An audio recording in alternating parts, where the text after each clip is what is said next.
이븐 타이르가 설득을 포기하고 돌아가려 하자 페르시아의 왕자가 그를 멈춰 세우며 말했습니다. 친애하는 이븐 타이르, 이번 일로 우리의 우정이 흔들리는 것을 바라지 않습니다. 또한 제게 셴시엘리아르의 소식을 알려줄 수 있는 사람은 선생밖에 없습니다. 이 고통스러운 상황 속에 선생만이 저의 유일한 희망이란 말이지요. 이븐 타이르가 대답했습니다. 셴시엘리아르님에 대해서는 너무 걱정하지 마십시오. 곧 그분의 측근이 제게 소식을 알려줄 것입니다. 그럼 그 즉시 그대에게 전달하겠습니다. 집에 돌아온 이븐 타이르도 속이 타기는 마찬가지였습니다. 하루 종일 셴시엘리아르의 전령을 기다렸지만 허사였기 때문이죠. 그 다음 날도 마찬가지였습니다. 왕자의 건강 상태를 알고 있는 그는 조금 더 기다려보자는 말을 전하기 위해 왕자의 궁전으로 향했고 그곳에서 여러 의사에 둘러싸여 있는 그를 보았습니다. 왕자는 이븐 타이르를 보자마자 미소를 지었는데 이는 그의 방문이 기쁘다는 뜻이었고 다른 하나는 병의 원인을 알아내지 못해 엉뚱한 추론에 빠져있는 의사들을 비웃는 것이었습니다. 의사들이 물러가고 단둘이 남게 되자 왕자가 이븐 타이르에게 말했습니다. 내 사랑의 열병은 갈수록 거세지는데 그날 이후로 셴시엘리아르에 대한 소식을 알 수가 없으니 매 순간 고통만 더해갑니다. 덕분에 친지들과 의사들만 괴롭히는 꼴이 되고 말았군요. 그녀는 어찌 되었다고 합니까? 전령은 도착했는지요? 이븐 타이르가 아무 소식도 전달받지 못했다고 하자마자 왕자의 눈에는 눈물이 고였습니다. 마음이 무거워 더 이상 아무 말도 할 수가 없던 이븐 타이르는 이윽고 왕자를 향해 입을 열었습니다. 그대는 자기 자신을 괴롭히는 일에 대해서는 정말 따라올 자가 없을 것입니다. 눈물을 감추십시오. 그러다가 누가 보면 어떤 소문이 퍼질지 모르지 않습니까? 두 분 모두의 안전을 위해 감정을 감추고 신중하게 행동하십시오. 그런데도 계속 눈물을 흘리는 왕자에게 이븐 타이르가 계속해서 말을 이었습니다. 셴시엘리아르님이 돌아가시기라도 했다면 지금쯤 도성 전체에 모르는 이가 없을 것입니다. 아무 소식이 없다면 오히려 변고가 없다는 말이지요. 단지 은밀히 전령을 보낼 기회를 찾지 못한 것일 수 있으니 잠자코 기다려 봅시다. 오늘쯤이면 도착할 때가 된 것 같소. 그는 여기에 몇 가지 위로의 말을 추가한 다음 왕자의 궁전에서 나왔습니다. 이븐 타이르가 집에 돌아오자마자 그의 예상대로 셴시엘리아르의 여종이 우울한 표정으로 나타났습니다. 그는 이것이 불길한 징조 같았습니다. 먼저 이븐 타이르로부터 왕자의 상태를 전해들은 여종이 말했습니다. 그분께서도 왕자님 못지않은 고통을 받고 있습니다. 두 분을 배에 태워 보낸 후 셴시엘리아르님께 돌아가 보니 여전히 정신을 차리지 못하고 계셨습니다. 칼리프께서는 저희에게 짐작 가는 이유가 있는지 물으셨지만 우리는 모두 비밀을 지켰습니다. 셴시엘리아르님께서는 그날 자정이 돼서야 깨어나셨죠. 이를 확인한 칼리프께서는 셴시엘리아르님의 휴식을 위해 짧게 안부 인사를 건넨 후 떠나셨고 그제야 셴시엘리아르님께서는 두 분에 관해 물으셨습니다. 저는 두 분께서 무사히 빠져나간 사실까지는 이야기했지만 셴시엘리아르님의 회복을 위해 왕자님께서도 실신하셨다는 이야기는 하지 않았습니다. 그런데도 그 후로 2번을 더 실신하셨습니다. 무의식 중에도 가끔 눈물을 흘리며 페르시아의 왕자님을 찾으시더군요. 다음 날 아침 칼리프의 명을 받은 의사들이 몰려와서 여러 가지 약을 처방해 주었지만 효과가 없었습니다. 이것은 당연하게도 그들은 그녀가 앓고 있는 병의 원인을 몰랐기 때문입니다.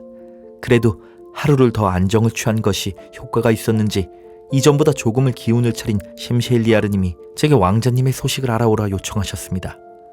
여종의 이야기를 모두 전해들은 이븐 타이르가 말했습니다. 페르시아의 왕자 역시 셴시엘리아르님과 똑같은 상태로 그분의 소식이 전해지기만을 기다리고 있었지. 우리는 이 사랑의 열병에 빠져있는 두 환자에게 최대한 절제를 유도해야만 해. 특별히 당분간은 셴시엘리아르님께 될 수 있는 한 칼리프님과 떨어져 지내시길 조언하시게. 작은 말실수 하나가 자칫 치명적인 결과로 이어질 수 있음을 명심해야 하네. 이븐 타이르의 말이 끝나자 여종은 셴시엘리아르가 왕자에게 보내는 서신을 건네주었고 페르시아의 왕자가 얼마나 절실하게 소식을 기다리고 있는지 알았던 이븐 타이르는 여종과 함께 즉시 왕자의 궁전으로 향했습니다.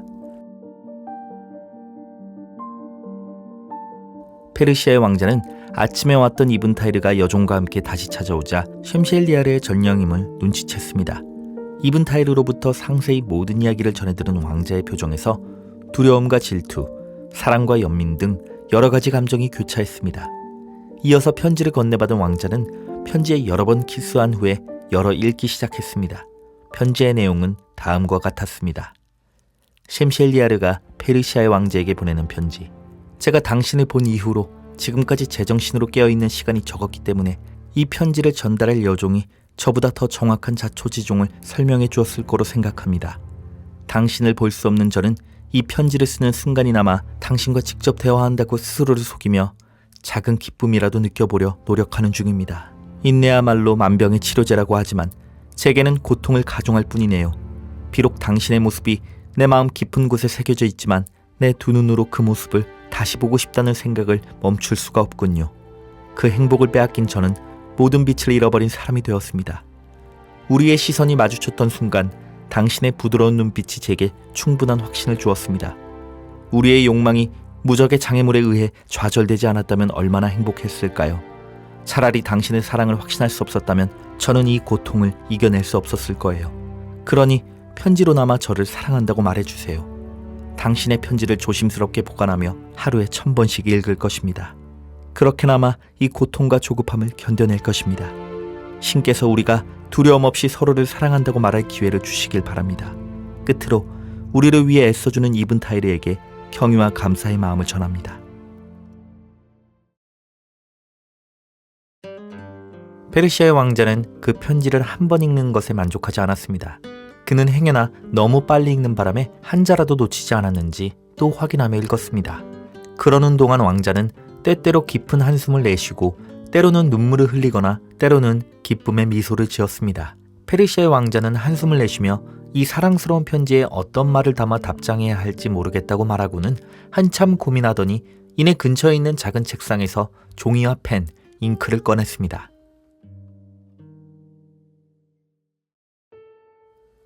셴셸리아르의 편지에 대한 페르시아의 왕자의 답장. 가장 깊은 슬픔에 빠져있던 중 당신의 편지를 받았고 그 순간 나는 말로 표현할 수 없는 기쁨을 느꼈습니다. 그대의 아름다운 손으로 쓰인 글자들은 그날 나의 경쟁자로 인해 생기를 잃어버린 내 눈의 빛을 되찾아 주었습니다. 우리가 잔인하게 헤어진 이후로 지금까지 단 한순간도 마음 편히 쉬지 못했지만 당신의 편지만으로 마음이 편해졌습니다. 언제나 지금처럼 변함없이 당신을 사랑하겠습니다. 그 불꽃이 내 모든 것을 태울지라도 절대 후회하지 않을 것입니다. 언젠가 당신을 다시 볼 수 있기를 바랍니다. 이렇게 편지를 보내는 대신 당신 앞에서 직접 목숨 바쳐 사랑하겠노라 말할 수 있다면 얼마나 좋을까요? 이 순간에도 흐르는 눈물 때문에 더 이상 쓰지 못할 것 같습니다. 그럼 안녕히. 이븐타이르도 이 절절한 편지에 눈물을 훔치며 페르시아의 왕자에게 수정할 내용이 없음을 확인해 주었습니다. 왕자는 편지를 봉인한 후에 셴셸리아르의 여종에게 건네며 말했습니다. 이것은 그대의 주인에게 보내는 나의 답장이다. 그녀에게 나의 이름으로 경의를 표하며 건네주시게. 여종은 편지를 가지고 이븐타이르와 함께 떠났습니다. 이븐타이르는 여종과 어느 정도 함께 걸은 후 갈라져 자기 집으로 돌아왔습니다. 그리고 나서 운 나쁘게도 엮여버린 이 치정극에 대해 곰곰이 생각해보기 시작했죠. 페르시아의 왕자와 셴셸리아르의 꼬락선 일을 보니 그들 자신은 서신을 신중하게 숨기고 간직하겠다고 말하지만 얼마 안 가서 분명 발각되리라 생각했습니다. 그것은 분별력 있는 사람이라면 충분히 예상할 만한 일이었죠. 그는 혼자 이렇게 말했습니다. 만약 셴셸리아르님이 평범한 신분의 여인이었다면 나는 페르시아의 왕자와 그녀를 행복하게 하기 위해 모든 도움을 주었을 것이다. 하지만 그녀는 칼리프가 가장 사랑하는 여인이다. 발각되기라도 하는 순간 그 둘은 모두 목숨을 잃을 것이다. 나 또한 그 불행에 함께 휩쓸려 들어가겠지. 나는 나의 목숨과 가문의 명예 그리고 가족의 평화와 재산을 지켜야만 한다. 이 위험한 상황에서 빠져나와야만 한다. 이런 생각들이 하루 종일 그의 머릿속을 떠나지 않았습니다. 다음날 아침 이븐타이르는 페르시아의 왕자를 마지막으로 설득해 볼 결심으로 그를 찾았습니다. 그리고 앞서 그가 했던 생각을 가감없이 있는 그대로 표현했죠. 서둘러 마음을 접는 것이 극복하기도 쉬울 것이라 말하며 칼리프를 연적으로 두는 것이 어떤 의미인지 다시 한번 일깨워 주었습니다. 그리고 덧붙여 이렇게 말했습니다. 요컨대 그대의 목숨보다 소중한 셴셸리아르의 삶을 파멸로 이끌지 않기 위해서라도 내 말을 들어야만 하오. 진실한 친구로서 조언하는 것이니 당장은 아니라도 언젠가 내 조언을 떠올리며 감사할 날이 있을 것입니다. 왕자는 초조한 모습으로 이븐타이르의 말을 귀담아 듣는 것처럼 보였지만 그의 말이 끝나자마자 이렇게 대답했습니다. 그녀 역시 삶이 파괴되는 위험을 감수하고 나를 사랑하고 있습니다. 제게 어떤 불행이 닥치든 마지막 순간까지 그녀를 사랑할 것입니다. 왕자의 고집을 본 이븐 타이르는 돌이킬 수 없음을 느끼고 사건의 심각성을 현실적으로 자각하여 충격에 빠진 채 황급히 집으로 돌아왔습니다. 그는 며칠간 두 사람에게 휩쓸려 다닌 것에 대해 반성하며 앞으로 어떻게 처신해야 할지 진지하게 고민하기 시작했습니다. 그 사이 그의 친한 친구 중 한 명인 보석상이 찾아왔습니다. 보석상은 셴시엘리아르의 측근이 평소보다 이븐 타이르의 집을 자주 방문한다는 것과 그가 원인 모를 이유로 병상에 있는 페르시아의 왕자와 자주 만난다는 사실을 알고 있었습니다. 이에 따라 보석상은 친구에게 심상치 않은 일이 있음을 의심하기 시작했고 이렇게 찾아와 원인을 짐작하고 있는 듯한 태도로 이븐 타이르에게 셴시엘리아르의 측근이 무슨 일로 찾아온 것인지 물었습니다. 이븐 타이르는 심장이 내려앉는 것 같았지만 애써 태연한 태도로 사소한 심부름 때문이라 대답했습니다. 그러자 보석상이 말했습니다. 자네 태도를 보니 내가 생각했던 것보다 훨씬 더 심각한 문제 같군. 친구의 압박에 이븐 타이르는 감추는 것이 소용없음을 깨닫고 입을 열었습니다. 그래, 자네 말대로 중대한 사건이지. 자네는 나의 친구이기에 비밀로 해달란 말은 덧붙이지 않겠네. 이야기를 듣고 나면 내가 지금 얼마나 위험한 상황인지 판단할 수 있을 것이니 말일세. 그리고는 셴시엘리아르와 페르시아의 왕자 사이에 있었던 일들을 모두 이야기해 주었습니다. 이븐 타이르가 계속해서 말했습니다. 이 사건이 세상에 알려진다면 이보다 더 큰 불명예는 없을 것이네. 나와 내 가문이 완전히 멸망하는 것을 지켜볼 수만은 없지. 자네를 보고 이제 막 결심을 굳혔네. 나는 즉시 빌린 돈을 모두 갚고 재산을 정리한 후에 부소라로 물러나서 이 모든 폭풍이 지나갈 때까지 그림자처럼 지낼 걸세. 나는 분명 왕자에게 이 벼랑 끝에서 모두를 구할 수 있는 조언을 했네. 선택은 그의 몫이니 나는 이 바그다드를 떠날 것이네. 모든 이야기를 듣고 매우 놀란 보석상이 이븐 타이르에게 말했습니다. 자네의 말대로 매우 중대한 위기로군. 도대체 무슨 생각인지 나로서는 그 두 사람을 도저히 이해할 수가 없네. 그야말로 사랑에 눈이 멀어 한 치 앞도 못 보는 장님이 되었구먼. 앞으로 벌어질 일들에 대해 내 예상도 자네와 마찬가지일세. 자네는 현명하고 신중한 사람이니 바그다드를 떠나겠다는 결심도 옳은 판단이라 생각되는군. 나 역시 그것이 치명적인 위기에서 자네가 살아남을 수 있는 유일한 방법이라 생각하네.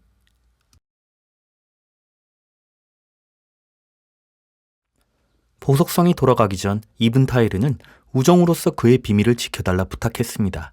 이에 보석성이 대답했습니다. 걱정하지 마시게. 목숨을 걸고 이 비밀을 지킬 것이네. 이틀 후 보석상은 이븐 타이르의 가게가 닫혀있는 것을 보고 그가 정말로 계획대로 바그다드를 떠났음을 알았습니다. 이웃들은 이븐 타이르가 여행을 떠난 줄로만 알고 있었죠. 보석상은 유일한 동료를 잃어버린 페르시아의 왕자가 불쌍했습니다. 셴시엘리아르와 서신을 주고받을 방법이 완전히 사라져버렸기 때문이지요. 그래서 그 역할을 자기가 맡기로 결심했습니다.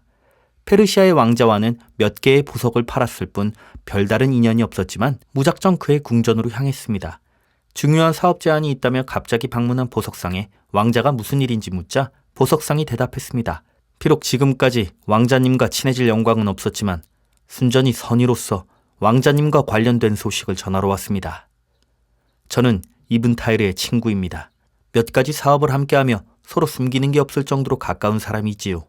그 때문에 저는 그가 왕자님을 위해 여러 가지 일을 해왔다는 것을 압니다. 그리고 오늘 그의 가게 문이 닫혀있는 것을 보고 이웃들에게 물어보니 이븐 타이르는 부소라에 중요한 일이 있다며 바그다드를 떠났다고 하더군요. 그가 제게 말도 없이 갑작스럽게 떠난 것에 대해 우선 왕자님께서 특별히 알고 계신 것이 있는지 여쭤보겠습니다. 보석상은 본론에 들어가기에 앞서 슬쩍 운을 띄우듯 뭔가 알고 있는 것처럼 말하자 페르시아의 왕자는 몹시 당황스러웠지만 그보다 유일한 조력자가 떠났다는 사실에 충격을 받고 눈물을 글썽이며 말했습니다. 당신이 내게 말하는 것이 사실이라면 나는 이제 아무것도 할 수 없게 되었소. 지금 내 상황에서 유일하게 기댈 수 있었던 이븐 타이르가 나를 떠났다니 어떻게 살아야 할지 모르겠소. 도저히 믿어지지 않았던 왕자는 하인 중 한 명을 보내 이븐 타이르가 정말 부소라로 떠났는지 알아보라 명했고 얼마 후 돌아온 하인이 그 말이 사실임을 증언하며 이렇게 덧붙였습니다. 이븐 타이르님의 댁에서 돌아오는데 그 앞에서 아주 옷을 잘 차려입은 여종 하나와 마주쳤습니다. 그녀가 주인님께 전달해야 할 편지가 있다며 동행을 허락해달라 간청하더군요. 지금 바깥방에서 대기하고 있습니다. 왕자는 그녀가 셴시엘리아르의 시종임을 깨닫고 즉시 안으로 들이라 말했습니다. 보석상은 왕자의 방으로 들어온 여종을 보자 이븐 타이르의 집에서 여러 번 마주쳤던 여종임을 알았습니다. 보석상은 그 둘이 편하게 대화할 수 있도록 자리를 비켜주었고 여종은 짧은 대화 후에 자리를 떠났습니다. 보석상이 돌아와 왕자 가까이에 자리를 잡고 웃으며 말했습니다. 왕자님, 칼리프의 궁전에서 중요한 소식이 왔군요. 이에 페르시아의 왕자는 까무러치게 놀라며 보석상에게 대답했습니다. 아니, 그것을 어찌하셨습니까? 보석상이 말했습니다. 방금 떠난 여종을 보고 알 수 있었습니다. 왕자가 말했습니다. 그렇다면 당신은 그녀가 누구의 여종이라 짐작하십니까? 보석상이 대답했습니다. 칼리프께서 가장 아끼시는 셴셸리아르님이시지요. 이븐 타이르의 가게에서 함께 있는 모습을 몇 번 본 적이 있습니다. 저는 그 시종이 아마도 셴셸리아르님의 정부와 관련된 중요한 임무를 맡고 있을 것으로 생각합니다. 보석상의 대답을 들은 페르시아의 왕자는 벌벌 떨며 이렇게 말했습니다. 당신은 나에 대해 아주 많은 부분을 알고 있는 것 같군요. 그럼 한번 어디까지 알고 있는지 말씀해 보시오. 보석상은 이븐 타이르에게 들었던 상황을 그대로 이야기했습니다. 이 두려운 상황이 모두 지나갈 때까지 부소라에서 숨어 지내겠다는 것까지 말입니다. 이어서 이렇게 덧붙였습니다. 저는 상황을 모두 전해들어 알고 있었기 때문에 이제부터 아무런 조력자 없이 혼자 남을 왕자님의 사정이 너무 딱하게 생각되었습니다. 그래서 이렇게 저라도 도움을 드리고자 찾아온 것입니다. 제 명예와 목숨을 걸고 왕자님을 도와드리겠습니다. 왕자님께서 저의 진심을 의심하지 않도록 우리의 종교에서 가장 신성한 신의 이름으로 비밀을 지킬 것을 맹세하겠습니다. 왕자님께서는 잃어버린 친구를 찾은 것이라 생각해 주십시오. 보석상의 말에 격려와 위로를 받은 왕자가 말했습니다. 그대가 있어 정말 다행입니다. 신께서 그대의 관대함에 보답해 주시길 기도하며 이 친절한 제안을 진심으로 받아들이겠습니다. 조금 전에 왔었던 셴셸리아르의 여종이 그대에 대해 어떻게 말했었는지 아시오? 이븐 타이르에게 바그다드를 떠나라고 충고한 사람이 당신이라 하더이다. 여종은 정말로 그렇게 생각하는 것 같더군요. 그러나 그대의 이야기를 듣고 나니 그 여종이 한참 잘못 짐작했음을 알았소. 보석상이 말했습니다. 한 가지 더 확실하게 하고자 말씀을 드리자면 저는 이븐 타이르가 부소라로 떠난다고 할 때 반대하지 않았습니다. 그건 그 친구의 선택이니까요. 그러했다 하여 저에 대한 신뢰를 거두지 말아 주십시오. 저는 저만의 신념대로 왕자님을 도우며 비밀을 지키겠습니다. 왕자가 대답했습니다. 나는 처음부터 여종의 짐작을 완전히 믿지는 않았소. 다만 약간의 경계심을 가졌을 뿐이니 이해해 주길 바라오. 그들은 얼마 동안 대화를 계속했고 왕자와 셴셸리아르가 서신을 주고받기 가장 안전하고 편리한 방법에 대해 상의했습니다. 우선 그들은 셴셸리아르의 여종에게 터놓고 이야기하는 것에 동의했습니다. 그리고 그녀가 왕자의 집에 너무 자주 드나들면 세간의 의심을 사기 때문에 보석상이 중간에서 편지를 수령하기로 하였죠. 마침내 상의를 마치고 자리에서 일어난 보석상은 왕자에게 다시 한번 자신을 믿어달라 말한 후 돌아갔습니다.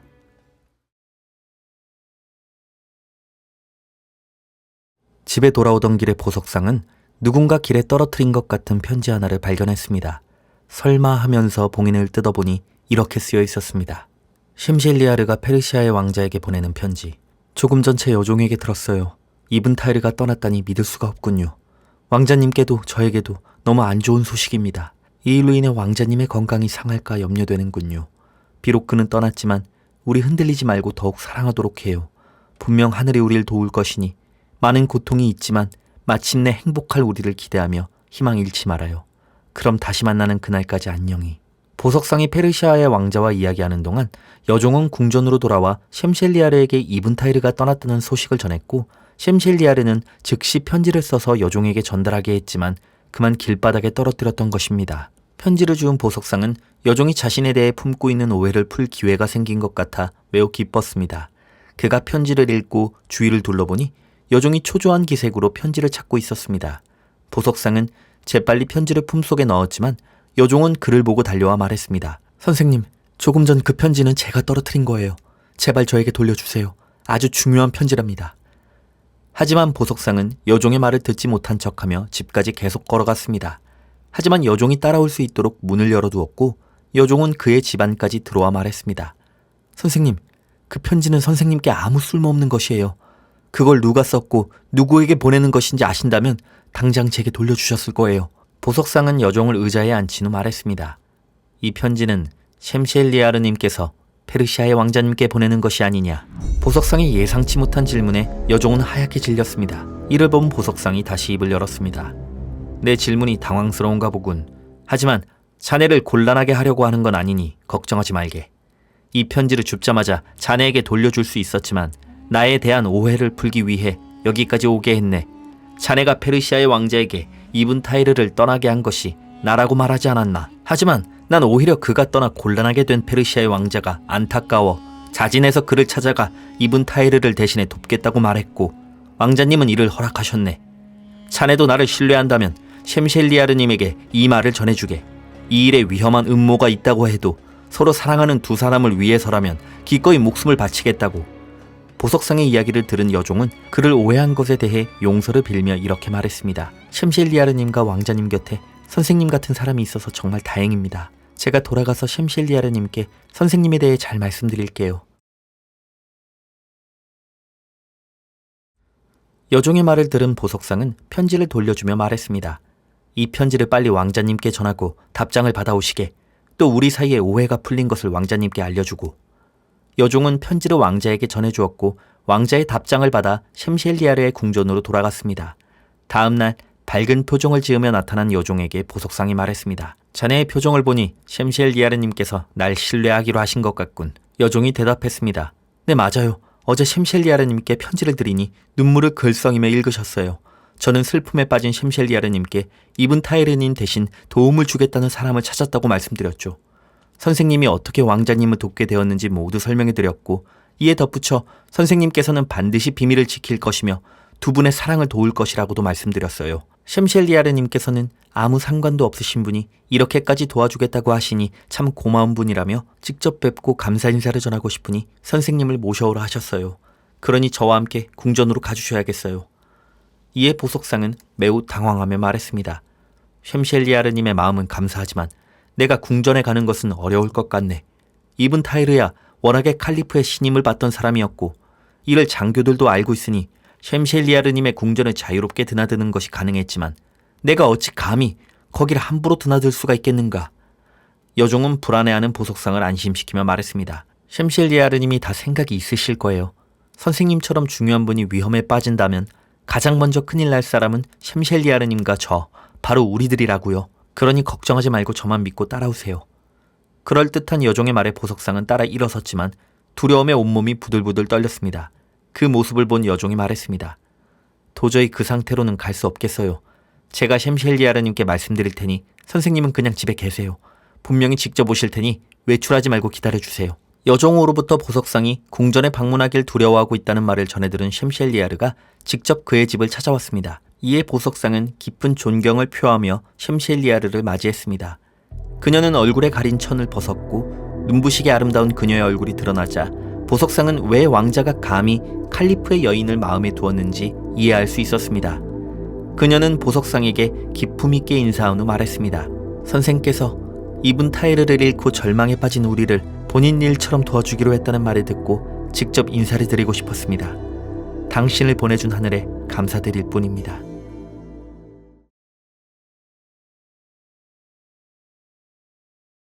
셴셸리아르는 보석상에게 진심으로 감사의 인사를 건넨 후 궁으로 돌아갔습니다. 셴셸리아르가 떠난 즉시 보석상은 페르시아의 왕자에게 이 소식을 전하러 갔고 왕자는 보석상을 보자마자 이렇게 말했습니다. 그대를 애타게 기다렸소. 여종이 셴셸리아르의 편지를 가져왔지만 나는 여전히 불안하오. 그녀의 궁전에 자유롭게 출입이 가능한 이븐 타이르가 떠난 것은 나의 유일한 버팀목이자 희망이 모두 사라진 것과 같소. 그러자 보석상이 대답했습니다. 왕자님이 원하시는 것은 셴셸리아르님과 자유롭게 이야기하는 것이 아닙니까? 전처럼 위험하게 직접 궁으로 찾아가서 만나는 것이 아닌 두 분이 마음껏 이야기를 나누실 만한 안전한 장소를 마련해 드리겠습니다. 그러자 페르시아의 왕자는 너무 기쁜 나머지 그를 끌어안으며 말했습니다. 이븐 타이르가 없는 지금 그대가 날 살렸소. 이제부터 난 그대를 전적으로 믿을 것이며 그대와 함께라면 무슨 일이든 반드시 성공할 것이라 확신하오. 다음 날 아침 보석상에게 셴셸리아르의 여종이 찾아왔습니다. 보석상의 계획을 들은 여종이 말했습니다. 저도 그 일을 상의 드리려고 찾아온 것입니다. 두 분을 이 집에서 만나게 해드리는 것은 어떠신가요? 보석상이 말했습니다. 이 집에서 만나게 해드리는 것도 괜찮겠지만 더 적합한 장소가 있지. 나에게 별장이 있는데 지금은 비어있네. 사람들의 눈을 피해 왕자님과 셴셸리아르님이 만나기에 딱 좋을 것 같네. 즉시 이 소식을 셴셸리아르에게 전하고 돌아온 여종은 보석상에게 필요한 곳에 쓰라며 돈을 건네주었습니다. 보석상은 여종에게 만날 장소와 시간을 알려준 후 금과 은 접시, 화려한 양탄자와 쿠션, 그리고 가구 등을 빌려와 집을 아름답게 장식했습니다. 모든 준비를 마친 후 보석상은 가장 멋진 옷을 차려입은 왕자와 함께 사람들의 눈을 피해 조심스럽게 약속 장소인 그의 별장으로 향했습니다. 저녁 기도 시간이 지나자 셴셸리아르가 2명의 여종을 거닐고 등장했습니다. 셴셸리아르와 페르시아의 왕자는 너무 기쁜 나머지 아무것도 하지 못한 채 서로를 바라보았습니다. 잠시 뒤 그들은 애틋하고 애절한 이야기를 나누었고 옆에서 듣고 있던 보석상과 여종도 눈물을 삼켰습니다. 셴셸리아르는 보석상에게 루테나 다른 악기가 있는지 물었고 그들을 위해 모든 것을 준비한 보석상은 루테를 가져다 주었습니다. 그러자 셴셸리아르가 노래를 시작했습니다. 셴셸리아르가 페르시아의 왕자를 위해 직접 만든 노래를 부르고 있을 때 갑자기 큰 소리가 났습니다. 곧이어 보석상의 노예가 겁에 질린 얼굴로 나타나 10명쯤 되는 중무장한 남자들이 그곳으로 몰려오고 있다 말했습니다. 즉시 뒷문으로 나가서 이를 직접 확인한 보석상은 셴셸리아르와 페르시아의 왕자를 두고 혼자 이웃집으로 피신했습니다. 자신이 아끼는 여인이 다른 사람을 만난다는 것을 알게 된 칼리프가 부하들을 보냈다고 생각한 보석상은 두려움에 아무것도 하지 못한 채 이 소란이 끝나길 숨죽여 기다렸죠. 마침내 조용해지자 보석상은 별장으로 살금살금 다가갔습니다. 그렇게 집으로 들어가자 어둠 속에서 보석상을 향해 누구냐고 묻는 남자의 목소리가 들렸습니다. 보석상은 그 목소리의 주인이 자기의 노예인 것을 알아차렸습니다. 보석상이 노예에게 어떻게 된 일이냐고 묻자 노예가 대답했습니다. 그들은 강도였습니다. 주인님께서 비싼 가구들을 들여놓는 것을 보고 침입한 것이 틀림없습니다. 보석상이 둘러보니 정말로 강도들은 아무것도 남기지 않고 모든 것을 가져갔고 이에 절망에 빠진 보석상을 안타깝게 바라보던 노예가 말했습니다. 강도들은 셴셸리아르님이 지닌 물건들을 빼앗는 것에만 만족해하는 것 같았습니다. 구태여 사람의 목숨까지 노리는 것 같지는 않았으니 두 분은 아마도 무사히 돌아가셨을 것입니다. 그러니 칼리프께서는 이 일에 대해 절대 알지 못하실 테지요. 주인님의 친구들도 요즘 도성에 강도들이 출몰한다는 것을 알고 있으니 사라진 물건들에 대한 충분한 보상만 해준다면 별다른 책임을 묻지 않을 것입니다. 일단 현장을 피해 집으로 돌아가던 보석상은 이번 일을 계기로 모든 일이 알려져서 정말로 목숨을 잃을 수도 있겠다는 생각이 들었고 자신이 어떤 위험에 제 발로 걸어 들어온 것인지 실감이 나기 시작했습니다. 그제서야 이븐타이르가 피한 불행에 스스로 뛰어든 것이 후회되기 시작했죠. 다음날 정오즈음 노예로부터 처음 보는 손님이 찾아왔다는 이야기를 전해 들은 보석상은 누군가를 집에 들이고 싶지 않은 기분이었기 때문에 정중히 양해를 구하고 돌려보내고자 직접 대문으로 갔습니다. 기다리고 있던 손님이 보석상에게 말했습니다. 당신은 날 모르겠지만 나는 당신을 잘 알고 있습니다. 중요하게 할 말이 있어 왔으니 당신의 별장으로 갑시다. 깜짝 놀란 보석상이 말했습니다. 아니, 나에게 별장이 있다는 것을 어떻게 알았소? 하지만 그곳은 강도를 당해 손님을 맞을 수 있는 상태가 아니오. 그러자 손님이 말했습니다. 그렇다면 편하게 이야기할 수 있는 곳으로 모시고 가겠습니다. 낯선 손님은 걷기 시작했고 쉬지 않고 계속해서 걸었습니다. 어디로 가는 것인지 말하지도 않은 채 저녁이 될 때까지 계속 걷기만 하는 것에 지친 보석상이 한계에 이르렀을 때쯤 티그리스 강에 도착했습니다. 그들은 강에 도착하자마자 작은 배를 타고 강 건너편으로 갔습니다. 그곳은 보석상이 한 번도 본 적이 없는 길이었는데 골목길들을 지나 어느 집 앞에 도착했습니다. 낯선 손님을 따라 안으로 들어가니 그곳에는 낯익은 10명의 남자들이 그들을 기다리고 있었습니다. 남자들은 보석상에게 자신들을 알아보겠냐고 물었습니다. 보석상은 이렇게 대답했습니다. 아니, 모르겠습니다. 지금 제가 어디 있는지도 모르겠군요. 그러자 남자들이 말했습니다. 어젯밤에 있었던 일을 조금도 숨김없이 말하시오. 이미 당신 집에 있던 젊은 남자와 여자가 말해주었지만 그 말이 사실인지 당신의 말을 듣고 확인해 보아야겠소. 이 말을 듣고 이들이 어제 자신의 집에 왔던 강도들이라는 것을 확신한 보석상이 말했습니다. 당신들은 어떤 일이 있었는지 이미 알고 있군요. 안 그래도 그분들을 몹시 걱정하고 있었습니다. 그분들이 어떻게 됐는지 알려주십시오.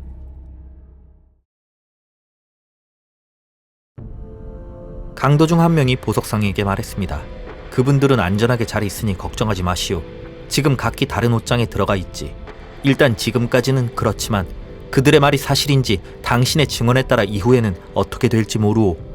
사태의 심각성을 인지한 보석상은 강도들에게 최대한 부드럽고 존중하는 태도로 그간에 있었던 일들에 관해 이야기했습니다. 강도들은 자신들이 사로잡은 젊은이들이 정말로 그 유명한 셴셸리아르와 페르시아의 왕자라는 사실에 다시 한번 놀랐습니다. 그런 그들에게 보석상은 왜 이 사실이 알려져서는 안 되는지 이해시키려 노력했죠. 셴셸리아르와 왕자의 정체를 확인한 강도들은 즉시 둘을 풀어주고 발 앞에 엎드려 용서를 빌며 말했습니다. 침입하기 전에 그곳에 누가 있을지 미리 알았다면 그런 일은 벌이지 않았을 것입니다. 무식한 저희가 두 분께 저지른 범죄에 대해서는 어떻게든 보상하기 위해 노력하겠습니다. 이어서 강도들은 이미 처분해버린 물건을 제외한 나머지 것들을 모두 돌려주었습니다. 그리고 안전한 위치까지 데려다 줄 테니 아지트의 위치를 노출하지 말아달라 부탁했죠. 보석상과 셴셸리아르, 페르시아의 왕자 역시 알려지면 안 될 이야기가 있기에 그들은 서로의 비밀을 지켜주겠다고 맹세했습니다. 돌아가는 동안 보석상은 셴셸리아르에게 함께 납치되었던 여종들은 어떻게 되었는지 물었고, 이에 셴셸리아르가 대답했습니다. 저도 잘 모르겠군요. 알려드릴 수 있는 건 제가 집에서 끌려나와 강을 건너고 방금 왔던 곳까지 끌려왔다는 것뿐입니다. 얼마 후 강변에 도달했고 보석상 일행이 배에서 내리자 강도들은 서둘러 강 반대편으로 돌아갔습니다. 강변을 순찰 중이던 군인들이 다가오고 있었기 때문이죠. 그들 중 지휘관이 다가와 보석상 일행에게 누구이며 어디에서 왔는지 물었습니다. 셴셸리아르와 왕자는 겁에 질려 아무 말도 못하고 있었지만 보석상이 나서서 말했습니다. 저희는 이 도시에 사는 사람들입니다. 방금 저희를 내려주고 떠난 사람들은 강도들이지요. 납치되어 끌려갔다가 간신히 설득하여 이렇게 자유를 얻었습니다. 보석상의 설명이 만족스럽지 않았던 지휘관은 왕자에게 다가가 말했습니다. 이 여인은 누구요? 둘이 어떻게 알게 된 사이입니까? 이 질문에 왕자가 당황하며 대답하지 못하자 셴셸리아르가 곤란한 상황을 벗어나기 위해 나서서 지휘관을 따로 데려가더니 자기가 누구인지 말해주었습니다. 지휘관은 즉시 공손하고 정중한 태도로 부하들에게 명령해 보트 2척을 가져왔습니다. 보석상과 왕자가 한 배에 탔고 셴셸리아르는 다른 배에 탔습니다. 각 보트에는 지휘관의 부하 2명씩 배정되었는데 목적지까지 동행할 것을 지시받았습니다. 왕자는 이들을 안내하는 병사들의 수고를 덜고자 보석상과 함께 자기 집으로 가기로 했는데 하필이면 가는 길이 칼리프의 궁전 앞이었고 안 그래도 괜히 불안해하던 중 갑자기 궁전 앞에 멈춰 섰습니다. 지휘관이 배를 출발시키기 전 부하들에게 어떤 명령을 했는지 두 사람은 전혀 몰랐기 때문에 혹여 곧장 칼리프의 발 앞에 넘겨질지도 모른다 생각하며 덜덜 떨었습니다. 그러나 이러한 우려와는 다르게 곧 다시 움직이기 시작하더니 얼마 안 가 왕자의 집에 도착했습니다. 긴장이 풀리며 피로가 몰려온 왕자는 곧바로 쓰러져 잠들었고 갑자기 사라진 왕자 때문에 걱정하고 있던 그의 시종들이 보석상에게 몰려와 무슨 일이 있었는지 물어보았습니다. 그러나 알려져서는 안 될 일이기에 자세히 말할 수 없는 일이라고만 둘러댔습니다. 다음날 왕자는 정신을 차렸지만 말을 하기 힘들 정도로 기력이 약해졌습니다. 다른 사람들이 무슨 말을 걸어도 심지어 가장 가까운 친척들에게까지 손짓으로만 대답할 정도였죠. 왕자의 집에서 함께 하룻밤 머물렀던 보석상이 집으로 돌아가겠다고 왔을 때도 어렵게 눈을 움직여 오른손을 내미는 것이 전부였습니다. 보석상이 낯선 사람과 함께 집을 나서던 순간부터 초조하게 기다리고 있던 그의 가족들은 보석상이 집에 돌아오자 크게 안도하며 맞이해 주었지만 그 짧은 하루 사이에 눈에 띄게 수척해진 보석상의 얼굴을 보고 다시 걱정했습니다. 보석상은 예상치 못한 돌발 상황에서 눈앞의 위험을 실감했고 그로 인한 극심한 두려움과 피로는 잠드는 것을 허락하지 않았습니다. 보석상은 그날부터 이틀간을 계속 집안에만 있었습니다. 셋째 날 조금 상태가 좋아졌다고 느낀 보석상은 맑은 공기를 마시기 위해 집 밖으로 나왔습니다. 그는 오랫동안 알고 지낸 친구인 부유한 상인의 가게로 향했죠. 그렇게 기분 전환을 한 보석상이 집으로 돌아가던 중 멀리서 한 여인이 그에게 손으로 뭔가 신호를 보내는 것을 알아챘고 곧이어 그녀가 셴셸리아르의 여종임을 알았습니다. 두려움과 기쁨 사이에서 그는 사람들의 눈에 띄지 않고 대화하기 적합한 장소로 자리를 옮겼고 여종은 보석상의 의중을 알고 그를 뒤쫓았습니다. 그러나 보석상의 발걸음이 얼마나 빨랐던지 때때로 여종은 그에게 기다리라 외쳐야 했습니다. 그렇게 마침내 어떤 모스크에 도착했는데 이곳은 보석상이 평소에 잘 알던 곳으로 그 시간에는 사람들이 많이 찾지 않는 곳이었습니다. 그렇게 둘은 아무도 엿들을 수 없는 곳에서 긴 대화를 나눌 수 있었습니다. 보석상에게 일어났던 일을 모두 전해 들은 여종이 말했습니다. 저는 당시에 들이닥쳤던 강도들이 모두 칼리프의 호위병이라 생각했었습니다. 모든 걸 알아챈 칼리프의 명령으로 우리를 모두 죽이기 위해 온 줄 알았죠. 저를 포함한 셴셸리아르님의 여종 셋은 즉시 몸을 피해 그 집 테라스를 통해 이웃집으로 넘어갔습니다. 다행히 그 집 주인은 매우 친절하고 정중하게 맞아주었고 우리는 그날 밤 그 집에 머물렀습니다. 다음날 우리가 매우 초췌하고 괴로운 표정으로 궁전에 돌아오자 셴셸리아르님의 다른 여종들은 우리만 돌아온 것을 보고 매우 놀랐습니다. 우리는 셴셸리아르님께서 그분의 친구 집에 머물 것이라 둘러댔죠. 돌아오고 싶으실 때 사람을 보내실 거라 말했습니다. 다행히도 이에 대해 특별히 이상하게 생각하는 사람은 없는 것처럼 보였습니다. 저는 또 하루를 불안한 마음으로 보냈고 밤이 되자 혹시나 하는 생각에 강과 연결된 궁전 뒷문 쪽으로 창문을 열어보니 멀리서 다가오고 있는 작은 배 한 척이 보였습니다. 자정 무렵까지 초조하게 기다렸고 마침내 도착하여 다가가니 2명의 병사가 배에서 쓰러져 있는 여인을 부축하여 일으켜 세우고 있었습니다. 그리고 그 여인이 셴실리아르님이라는 것을 알았죠. 당시 느꼈던 기쁨은 말로 표현할 수조차 없을 정도였습니다.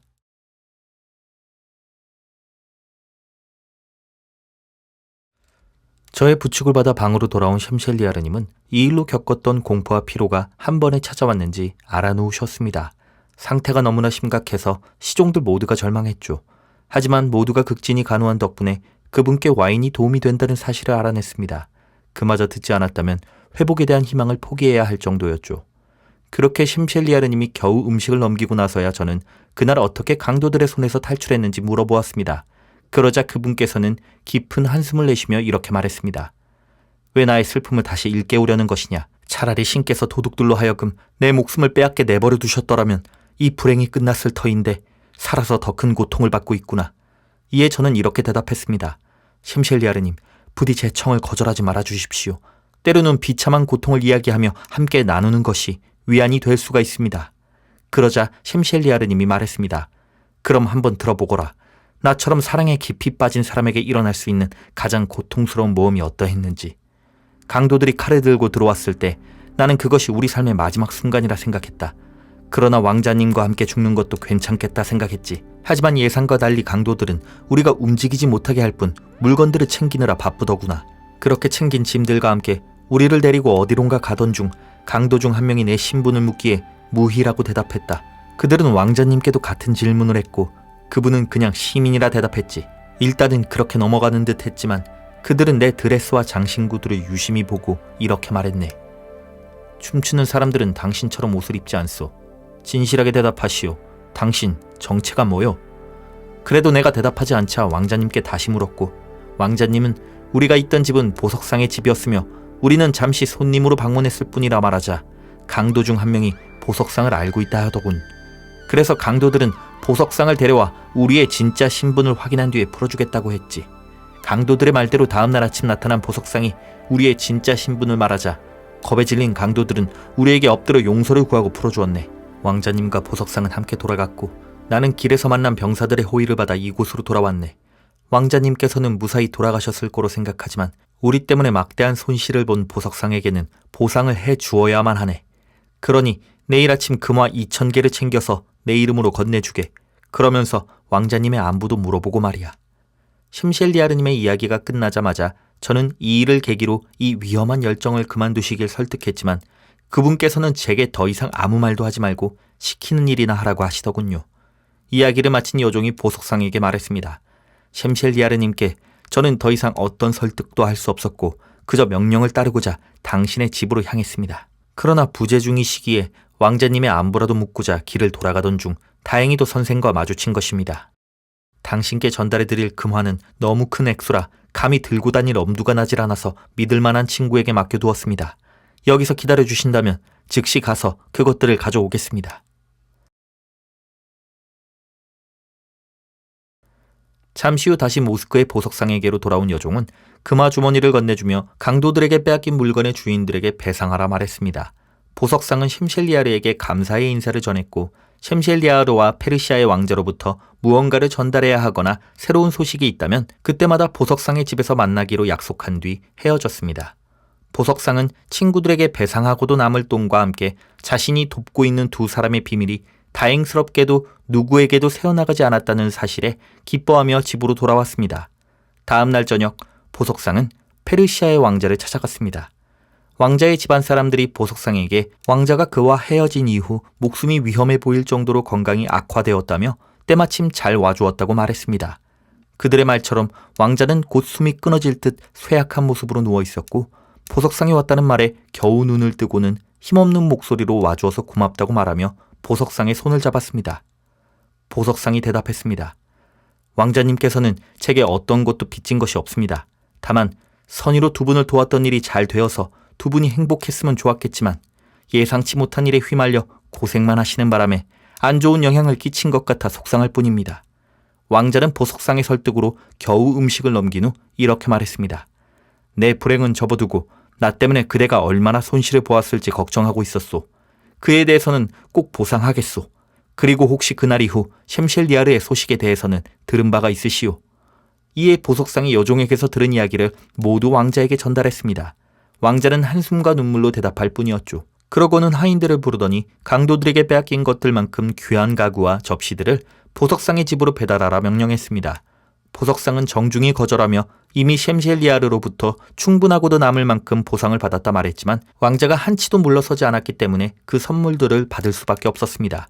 그리고 그날 밤 아주 늦은 시간까지 대화를 나누었습니다.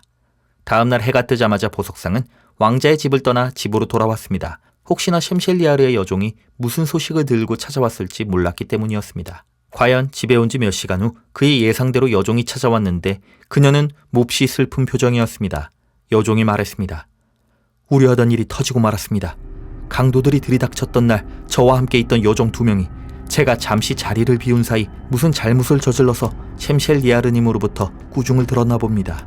이들이 양심을 품고 궁에서 탈출했는데 아무래도 한 명은 궁전 호위를 맡고 있는 네시에게 간 것 같고 다른 한 명은 칼리프의 궁전으로 향한 것 같습니다. 셴셸리아르님과 페르시아의 왕자님과의 사이에서 있었던 모든 일을 폭로할 생각이겠지요.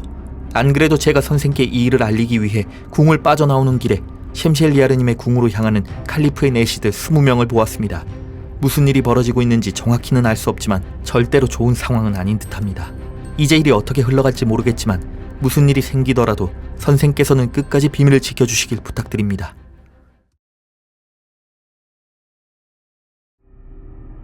여종은 보석상에게 서둘러 왕자에게 가서 이 모든 상황을 전달하길 부탁하고는 황급하게 돌아갔습니다. 그 당시 보석상은 마치 눈앞에 번개가 내리치는 것을 구경하는 듯 꼼짝 않고 멍하니 서 있었습니다. 그러나 곧 시간을 지체해서는 안 된다는 것을 깨닫고 왕자의 집으로 달려갔습니다. 아무것도 모른 채 반갑게 인사하는 왕자에게 보석상은 이렇게 말했습니다. 왕자님, 제가 지금부터 말씀드리는 이야기에 충격을 받으실 수 있으니 마음 굳게 다잡으시고 잘 들으세요. 왕자가 말했습니다. 무슨 일이오? 나를 불안하게 만들지 마시오. 그러자 보석상은 여종에게서 들은 이야기를 모두 전달해 주었습니다. 그리고 이렇게 말을 이었습니다. 피할 수 없는 파멸이 다가오고 있습니다. 분노한 칼리프 앞에서 고문의 고통 속에 자백하고 싶지 않다면 당장 피신할 준비를 하십시오. 시간이 없습니다. 공포에 질린 왕자가 보석상에게 어찌해야 할지 묻자 보석상은 즉시 소수의 하인만 데리고 말을 타고 달려서 동이 트기 전까지 안바르에 당도해야 한다고 말했습니다. 그리고 자기도 함께 데려가 달라 말했죠. 왕자는 즉시 도피 자금을 챙기고 몇 명의 하인들을 선발하여 보석상과 함께 밤새도록 멈추지 않고 달렸고 동이 트자 너무나 지친 나머지 휴식을 취하기 위해 잠시 멈춰섰습니다. 그들이 말에서 잠시 내리던 그 순간 어디서부터 따라왔는지 순식간에 나타난 한 무리의 강도들에게 둘러싸였고 다짜고짜 폭행이 시작되었습니다. 얼마 동안은 용감하게 맞서 싸웠지만 결국 왕자의 하인들이 모두 목숨을 잃었고 챙겨온 도피 자금과 말을 강도들에게 넘겨주어야만 했습니다. 심지어 옷까지 빼앗겨서 벗은 채로 길가에 버려졌죠. 강도들이 사라지자 왕자가 보석상에게 말했습니다. 지금 우리가 겪고 있는 이 모험에 대해 어떻게 생각하시오? 차라리 바그다드에서 죽음을 기다리는 편이 낫지 않았겠소? 그러자 보석상이 대답했습니다. 왕자님, 어쩌면 우리가 겪는 이 시련은 신의 뜻일지도 모릅니다. 겸허한 마음으로 받아들이는 수밖에요. 그보다 이대로 머물 수는 없으니 어서 안전한 곳을 찾아 몸을 피해야만 합니다. 왕자가 말했습니다. 나를 그냥 이대로 죽게 내버려 두시오. 여기서 죽든 다른 곳에서 죽든 그게 무슨 의미가 있겠소.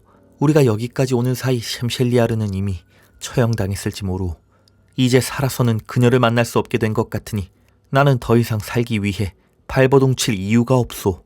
그러나 보석상은 좌절에 빠진 왕자를 간신히 설득해냈고 움직인 지 얼마 지나지 않아 문이 열려있는 한 모스크를 발견하여 그곳에 들어갔습니다. 그리고 그곳에서 밤을 지새웠죠. 그날 새벽 한 남자가 모스크에 들어왔습니다. 그는 기도를 마치고 떠나려던 중 구석에 앉아있던 왕자와 보석상을 발견하고는 다가와서 인사하며 이렇게 말했습니다. 그대들은 이 지역 분들이 아니시군요. 그러자 보석상이 대답했습니다. 네, 그렇습니다.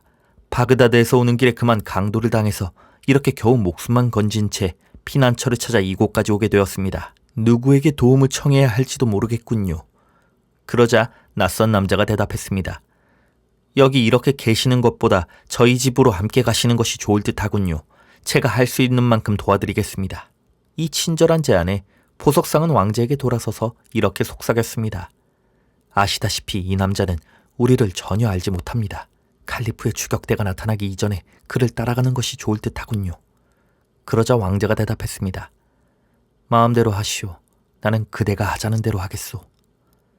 낯선 남자를 따라 그의 집에 도착한 보석상과 왕자는 곧바로 몸을 가릴 옷부터 얻어 입었습니다. 남자는 그들이 지치고 굶주린 상태일 거로 생각하여 음식을 제공하고 조용히 다른 방으로 피해 주었습니다. 그러나 이미 깊은 절망에 빠진 왕자는 음식을 거의 먹지 않았습니다. 보석상은 그런 왕자가 너무나 걱정되었죠. 아니나 다를까 몇 시간 후 점점 극심하게 기력이 쇠해가던 왕자는 보석상을 가까이 불러 꺼져가는 목소리로 이렇게 말했습니다. 모든 것이 끝나가는 듯하오.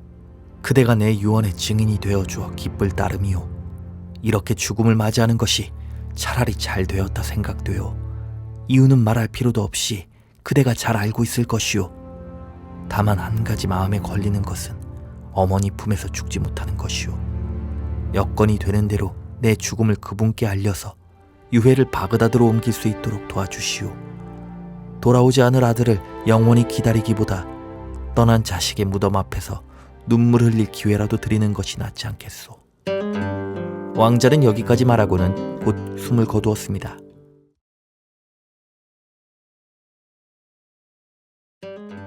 왕자가 죽고 다음 날 보석상은 운 좋게도 바그다드로 향하는 대형 상단에 합류할 수 있었고 안전하게 돌아갈 수 있었습니다. 먼저 떨리는 마음으로 집에 돌아가 옷을 갈아입고 왕자의 궁전으로 향했습니다. 왕자의 집안 사람들이 모두 모여 걱정하고 있는 가운데 보석상의 요청으로 왕자의 어머니와 독대하게 되었습니다. 보석상은 그가 전달해야 할 나쁜 소식에 대해 충분히 예상할 수 있을 만한 태도로 입을 열었습니다. 먼저 언제나 부인께 신의 가호와 축복이 함께하길 바랍니다. 하지만 우리 인간으로서는 신의 뜻에 대해 도저히 이해하거나 받아들이기 힘든 경우가 생기고는 하지요. 그러자 왕자의 어머니가 소리쳤습니다. 지금 내 아들이 죽었다는 소식을 전하려는 건가요? 이에 보석상은 말을 잇지 못했고 둘 다 크게 흐느끼며 눈물을 흘렸습니다. 얼마 후 가까스로 감정을 억누르고 한숨과 신음 속에 보석상으로부터 모든 이야기를 전해들은 왕자의 어머니는 다음 날 아침 일찍 아들의 주검을 옮겨오기 위해 노예들과 함께 출발했습니다.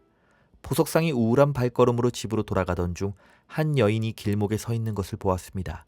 한눈에 셴셸리아르의 여종이라는 것을 알 수 있었죠.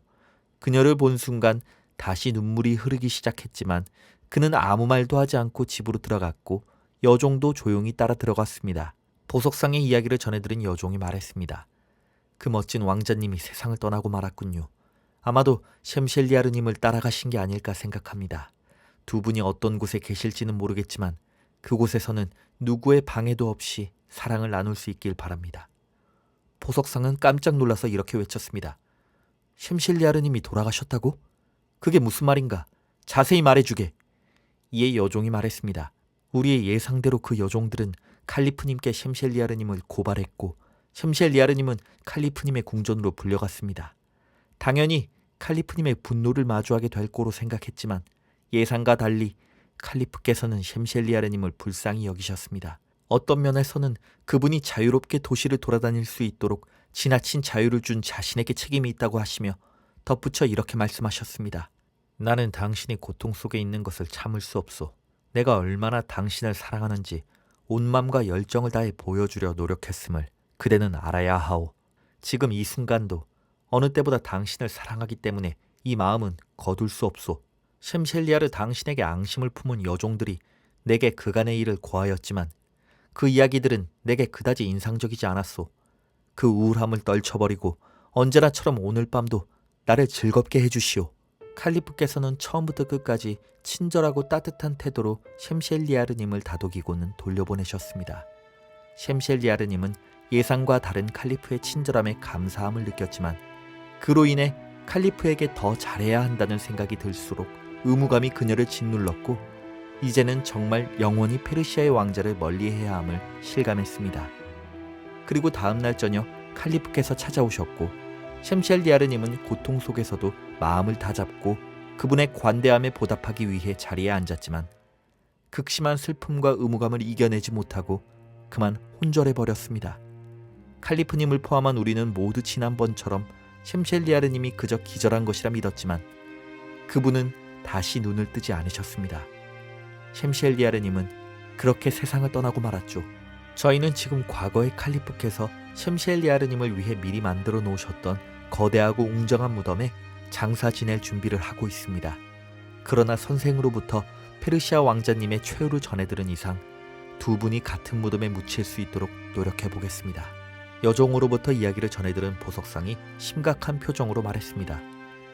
칼리프께서 그걸 허락하실 리가 있겠는가? 그러자 여종이 대답했습니다.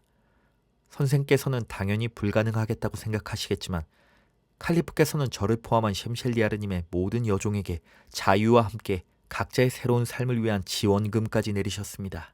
또한 제게 셴셸리아르님의 무덤을 관리하는 직책까지 맡기셨죠. 물론 그에 걸맞은 보수 또한 매년 받게 되었습니다.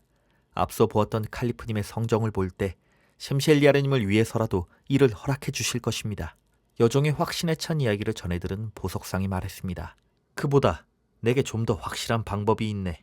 보석상은 그날부터 왕자의 주검이 바그다드에 돌아오는 날까지 그와 셴셸리아르가 나눴던 뜨겁고 비극적인 사랑 이야기에 대해 온 도성에 알렸고, 왕자의 주검이 도착하자 보석상의 계획대로 왕자를 안타깝게 생각한 엄청난 수의 인파가 몰려들었습니다. 그 중에는 20마일 밖에서 온 사람도 있었죠. 이 연인의 간절한 사랑이 뒤늦게나마 이루어지길 바라는 인파들을 마주한 칼리프와 왕자의 어머니는 이 연인이 함께 묻히는 것에 동의할 수밖에 없었습니다.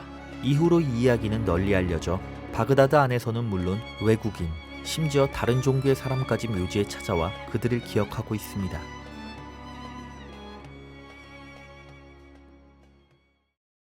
쉐에라자드의 이야기를 몹시 즐겁게 들었던 술탄의 머릿속에는 언제나처럼 내일 밤 시작될 새로운 이야기에 대한 기대로 가득했고, 이를 알고 있기라도 한 듯 쉐에라자드가 디나르자드에게 말했습니다. 내일 시작할 카마르 알 자만 왕자와 중국 공주에 대한 이야기는 훨씬 흥미로울걸?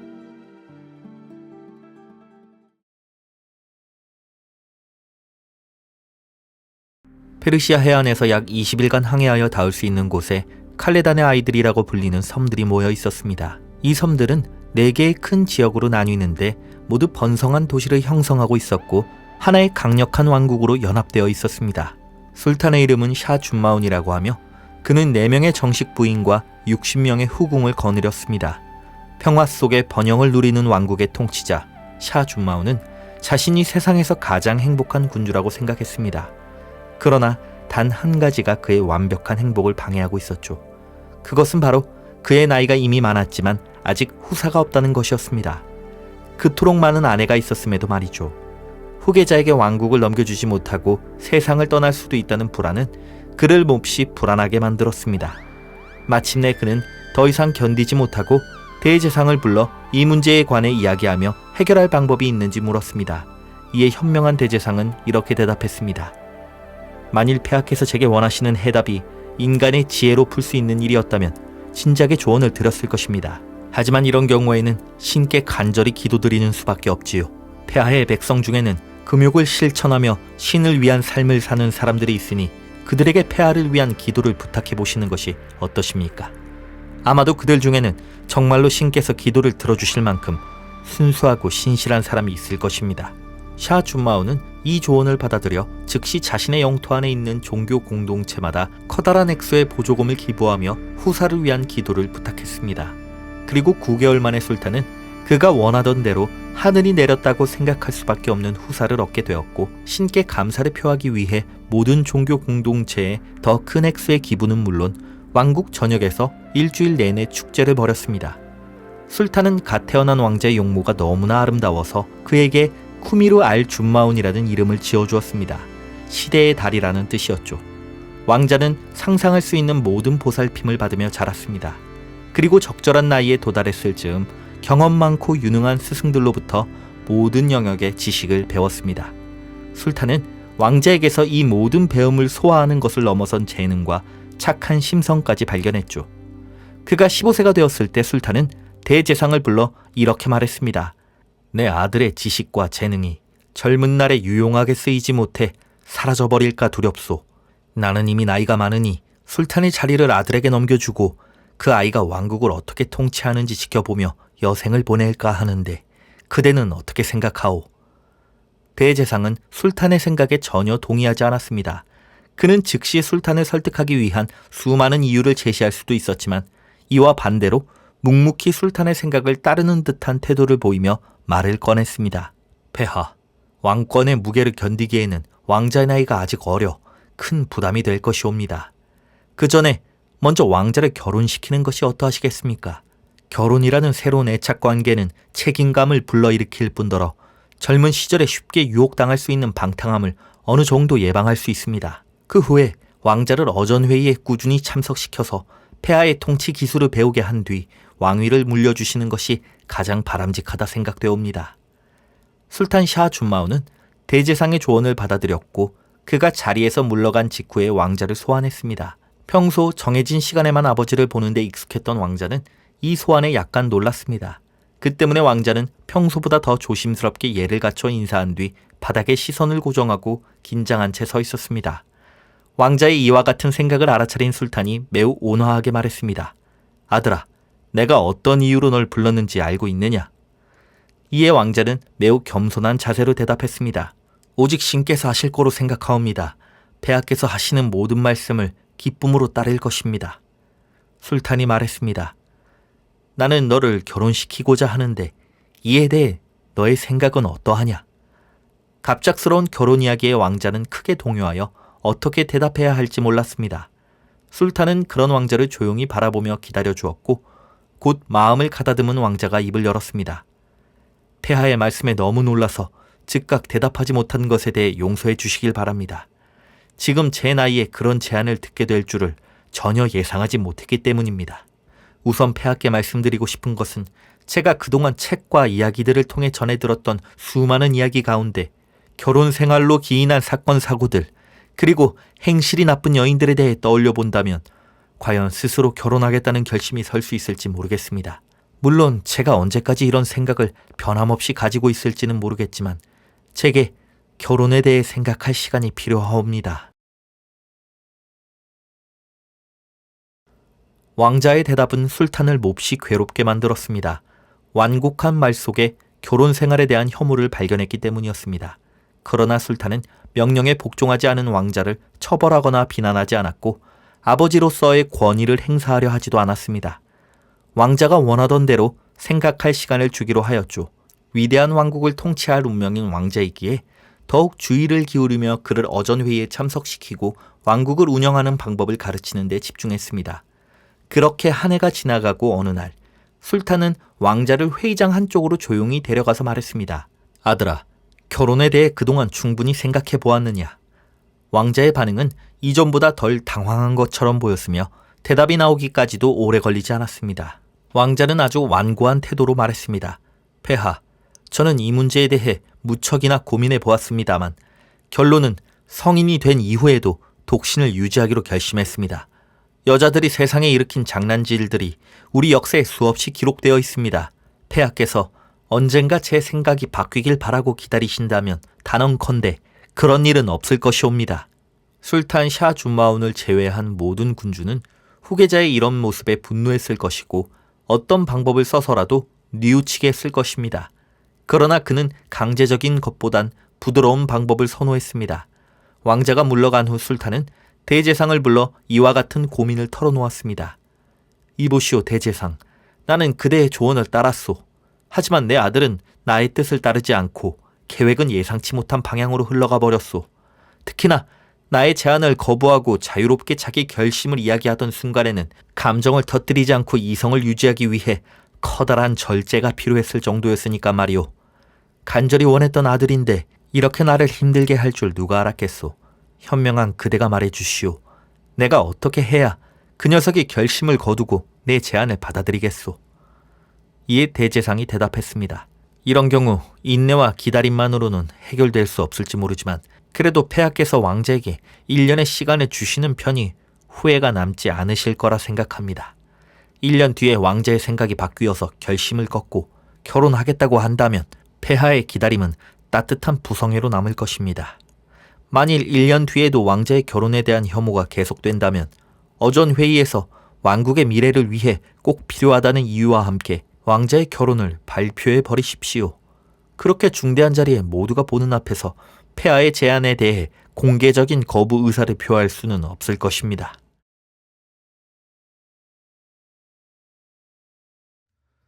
아들의 결혼을 간절히 원했던 술탄은 이토록 오랜 시간이 지체되는 것은 한참 늦은 것이라 생각하면서도 대제상의 의견에 동의하지 않을 수 없었습니다. 대제상이 떠난 후 술탄은 자신만큼 왕자의 결혼을 기다리는 파티마 왕비의 궁전으로 향했습니다. 남편으로부터 아들에 대한 이야기를 전해들은 왕비는 이렇게 말했습니다. 아들은 저보다 폐하를 더 신뢰하고 있으니 제 의견보다 당신의 뜻을 더 잘 따를 것입니다. 그러니 폐하께서 조금 더 인내심을 가지고 이 문제에 대해 아들과 대화해 보시길 바라며, 그럼에도 왕자가 고집을 꺾지 않는다면 그때는 왕의 권위로 그에게 합당한 조처를 할 수밖에 없을 것 같군요. 파티마 왕비는 왕자가 찾아오자 그의 결심이 얼마나 아버지를 슬프게 했는지 이야기했고, 왕자는 이렇게 대답했습니다. 어머니, 안 그래도 그 문제 때문에 불안한 제 머리 위에 슬픔을 더 얹지 말아주시길 바랍니다. 파티마는 이 대답을 통해 지금은 적절한 시기가 아니라 판단하여 왕자를 압박하는 것은 다음 기회로 미루었습니다. 어느 정도 시간이 흐른 뒤 적절한 시기라고 판단한 파티마는 아들을 불러 다시 한번 이 결혼 이야기를 꺼냈습니다. 아들아, 불쾌하지 않다면 네가 결혼을 싫어하는 이유가 진짜 무엇인지 말해주겠느냐. 만약 일부 여성들이 사악하기 때문이라면 그보다 불합리하고 나약한 이유는 없을 것이다. 나는 행실이 나쁜 여자들을 변호하려는 것이 아니다. 다만 너는 얼마나 많은 남자들이 폭정을 저지르며 야만스럽고 잔인한 모습을 보여주었는지는 생각하지 않는구나. 네가 한 명의 사악한 여인을 이야기한다면 나는 1000명의 사악한 남자들을 이야기해 줄 수 있다. 이런 사악한 남자들과 짝이 된 선한 여인들은 어떤 고통을 당했을 거로 생각하느냐.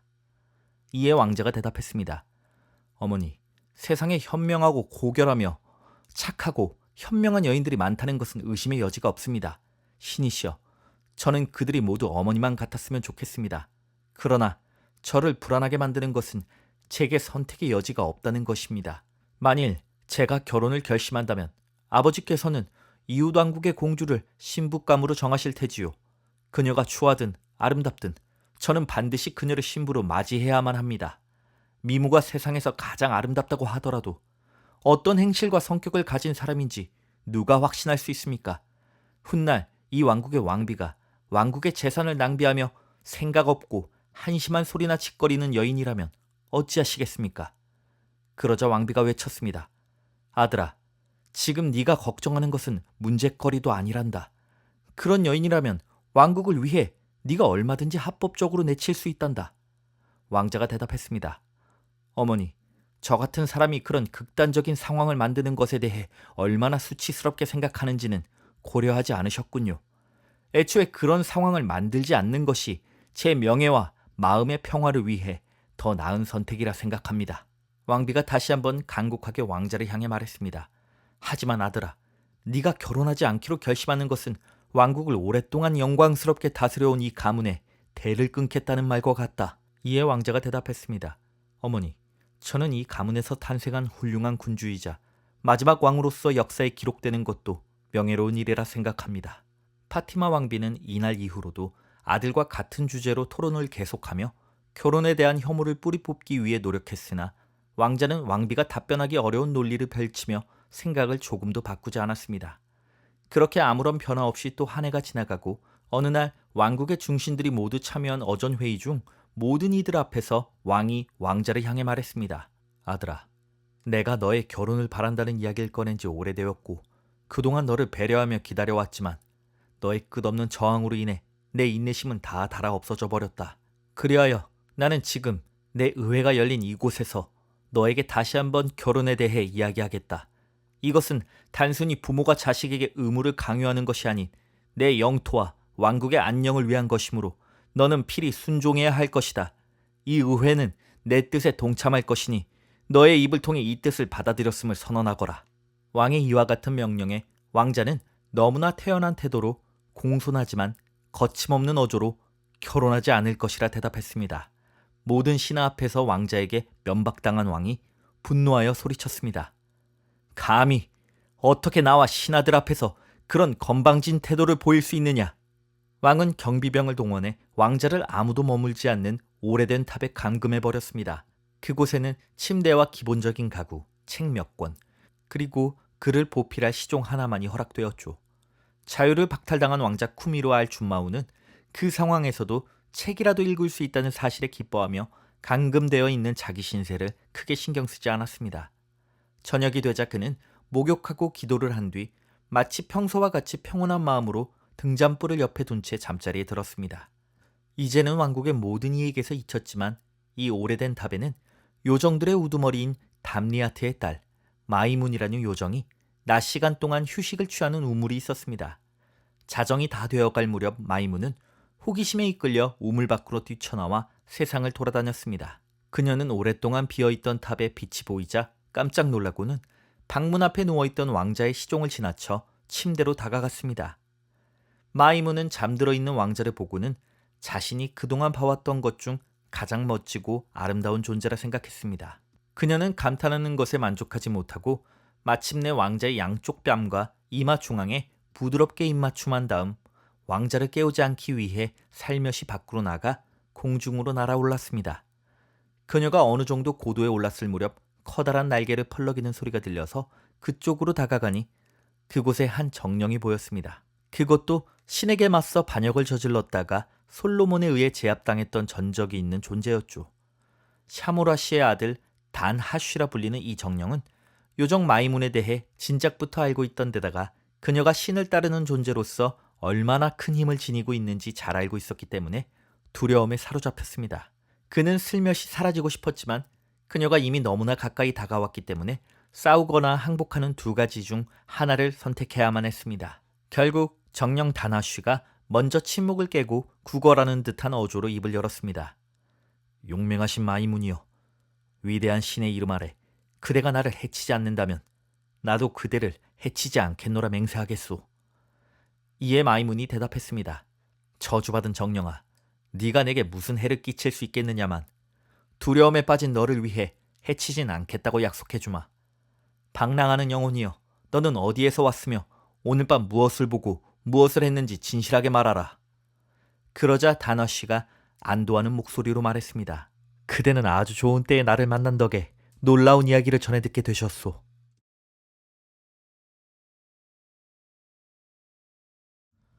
신에 맞선 정령 다나쉬가 마이문에게 말했습니다. 우선 저는 지구상에서 가장 거대하고 강력한 왕국 중의 하나인 중국에서 오는 길입니다. 정확히는 그 왕국 안에서도 여기서부터 가장 멀리 떨어진 대륙의 끝자락에 매달려 있는 섬들이지요. 현재 이 왕국의 왕 가이우르에게는 외동딸이 있는데 그녀는 제가 세상에 태어난 이후로 보았던 여인 중 가장 아름다운 여인입니다. 인간 중에서는 물론 저와 당신 같은 존재를 모두 포함한다고 하여도 그녀의 매력을 충분히 설명할 수 있을 만한 이는 아무도 없을 것입니다. 땅에 닿을 정도의 긴 갈색 머리는 너무나 윤기 있고 풍성해서 따아 올리면 알알이 커다란 포도송이 같고 이마는 가장 잘 닦아놓은 거울처럼 매끈하고 멋지게 만들어져 있습니다. 그뿐만 아니라 그녀의 검은 눈은 반짝이며 생기가 불꽃처럼 타오르고 그녀의 코는 너무 길지도 짧지도 않으며 작은 입술은 탐스러운 자줏빛이지요. 가장 하얀 진주보다 밝은 이빨과 그 안에서 움직이는 혀는 말할 때마다 좋은 목소리를 만들어내고 그러한 소리로 만들어진 말들은 재치와 생동감이 넘쳐 흐릅니다. 감히 추측건대 아마도 당신 역시 이만한 아름다움은 보지 못하였을 것입니다. 왕은 공주에게 비할 데 없는 아버지로서 어떤 아버지보다 더 많은 사랑을 딸에게 주었는데 왕을 잘 알지 못하는 이는 왕이 그의 딸과 사랑에 빠졌다고 오해할 정도였습니다. 이 왕으로부터 가장 큰 사랑을 받는 여인조차 공주만한 대우를 받지 못했으니까요. 그러나 이 커다란 사랑만큼 공주와 관련하여 왕의 질투심은 엄청났습니다. 세상에서 가장 훌륭한 7개의 궁전을 지어 이곳에 공주를 가두어 두고 결혼 전까지 모든 남자로부터 그녀를 멀리 떨어뜨려 놓았으니까요. 세상에서 가장 화려하게 지어진 이 7개의 궁전조차 비교할 수 없이 아름다운 공주에 대한 소문이 퍼지자 이웃의 강력한 왕들은 대사를 보내 결혼을 간청했습니다. 그러나 공주는 아직 그 누구도 마음에 들어 한 적이 없었죠. 가이우르는 결코 딸의 동의 없이는 결혼시키지 않기로 결심했습니다. 공주가 왕에게 말했습니다. 아버님께서는 제가 언젠가는 결혼하길 바라시겠지만 이 세상에 누가 아버님만큼 제게 잘해줄 수 있겠습니까? 저는 지금도 거대하고 호화로운 궁전 안에서 아무런 제약 없이 모든 영광을 누리면서 살고 있습니다. 어떤 남자든 아내의 주인이 되길 좋아하는데 저는 그렇게 누군가로부터 명령을 받으며 살고 싶은 마음이 없습니다.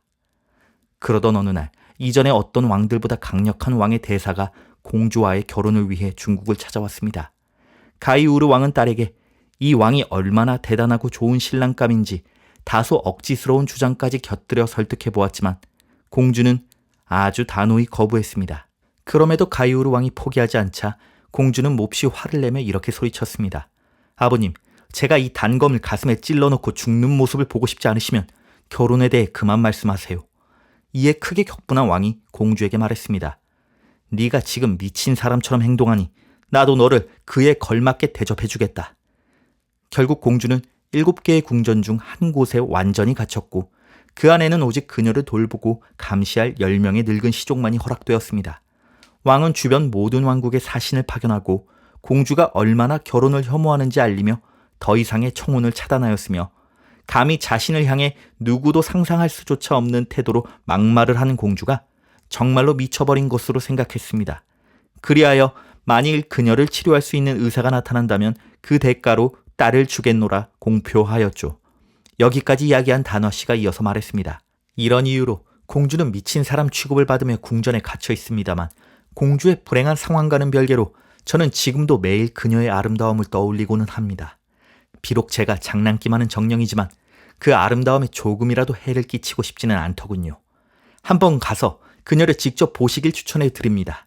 그만한 시간을 할애할 가치가 있다고 말씀드리고 싶군요. 요정 마이무는 대답 대신 격렬한 웃음을 터뜨렸고 단화쉬는 무슨 영문인지 모르겠다는 표정으로 당황하며 억지로 따라 웃었습니다. 그러자 마이문이 소리쳤습니다. 아주 재미있군. 무슨 대단한 이야기 보따리를 꺼내는가 싶었는데 그 모든 것이 고작 어디 갇혀있는 미친 여자에 대한 이야기였단 말이냐. 내가 널 만나기 조금 전에 보았던 아름다운 왕자를 너도 본다면 아마도 그 공주에 대한 이야기는 어디서도 다시는 꺼내지 않을 것이다. 단어쉬가 대답했습니다. 마이문이요. 당신이 말하는 그 왕자가 누구인지 물어도 되겠습니까?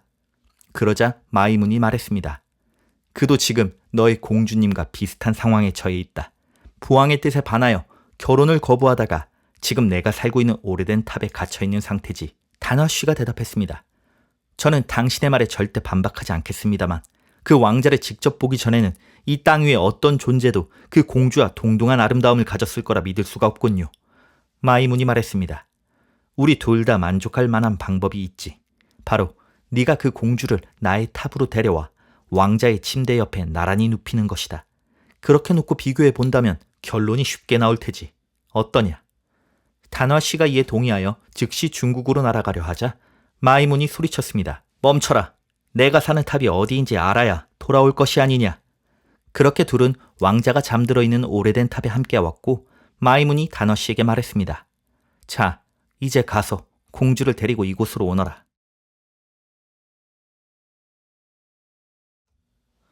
단화쉬는 믿을 수 없는 속도로 공주를 데리고 돌아와 그녀를 왕자의 옆에 나란히 눕혔습니다.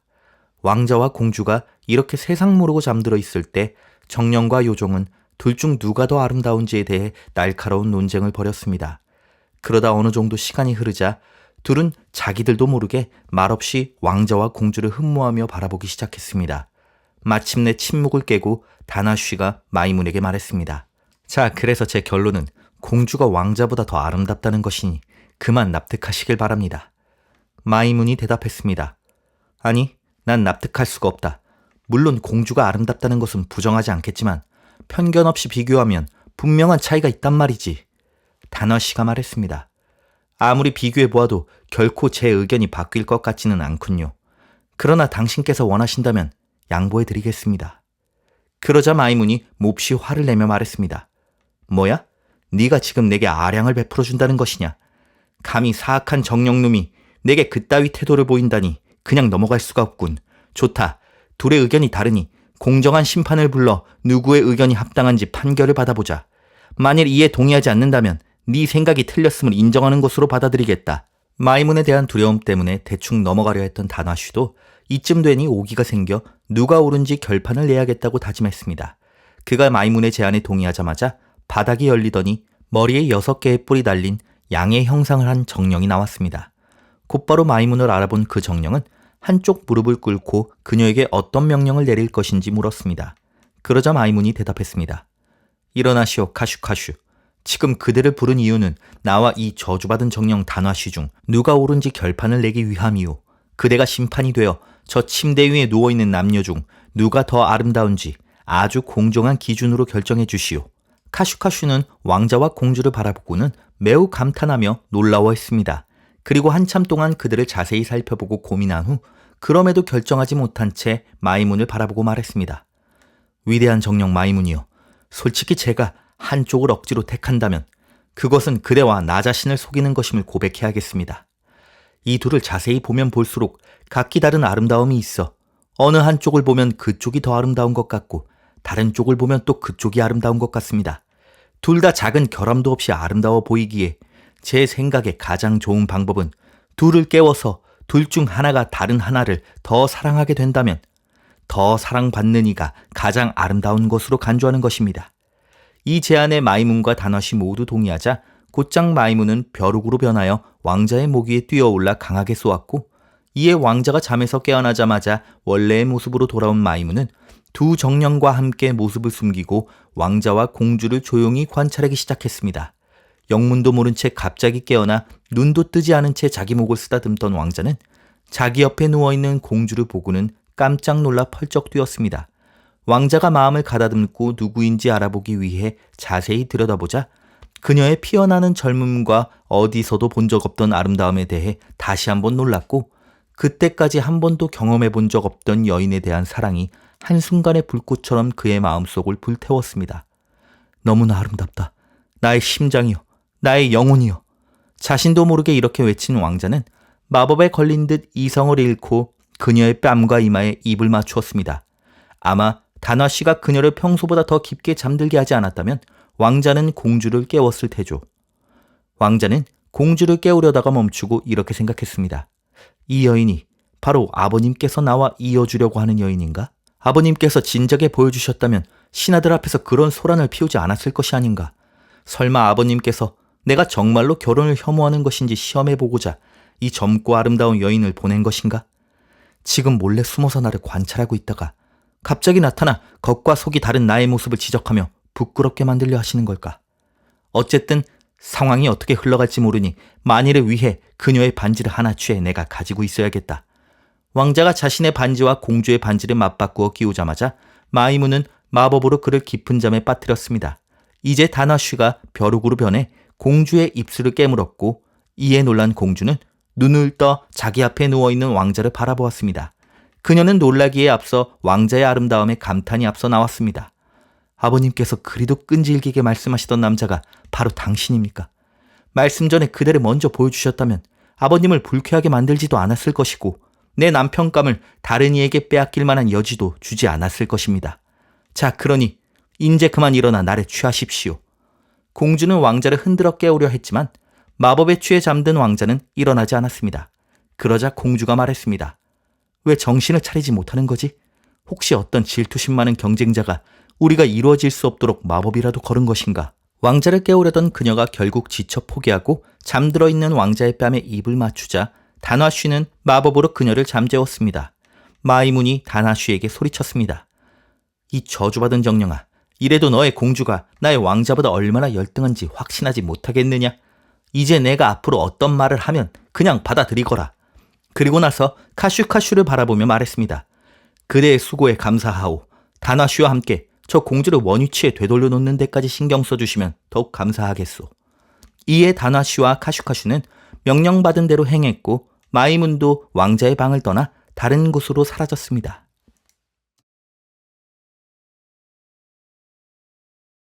다음 날 아침 잠에서 깨어난 왕자는 전날 밤에 보았던 그 여인이 사라진 것을 보고 이렇게 말했습니다.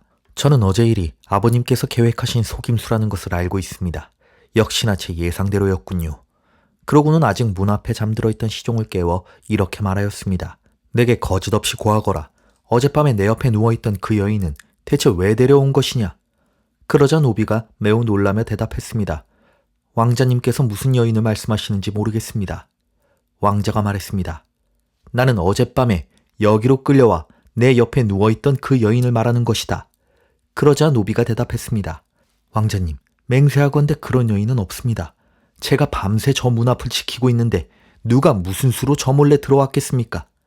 이에 너는 주인에게 거짓을 고하는 종이로구나 라고 소리친 왕자는 시종의 따귀를 때리고 그를 묶어 우물에 거꾸로 여러 번 빠뜨렸습니다.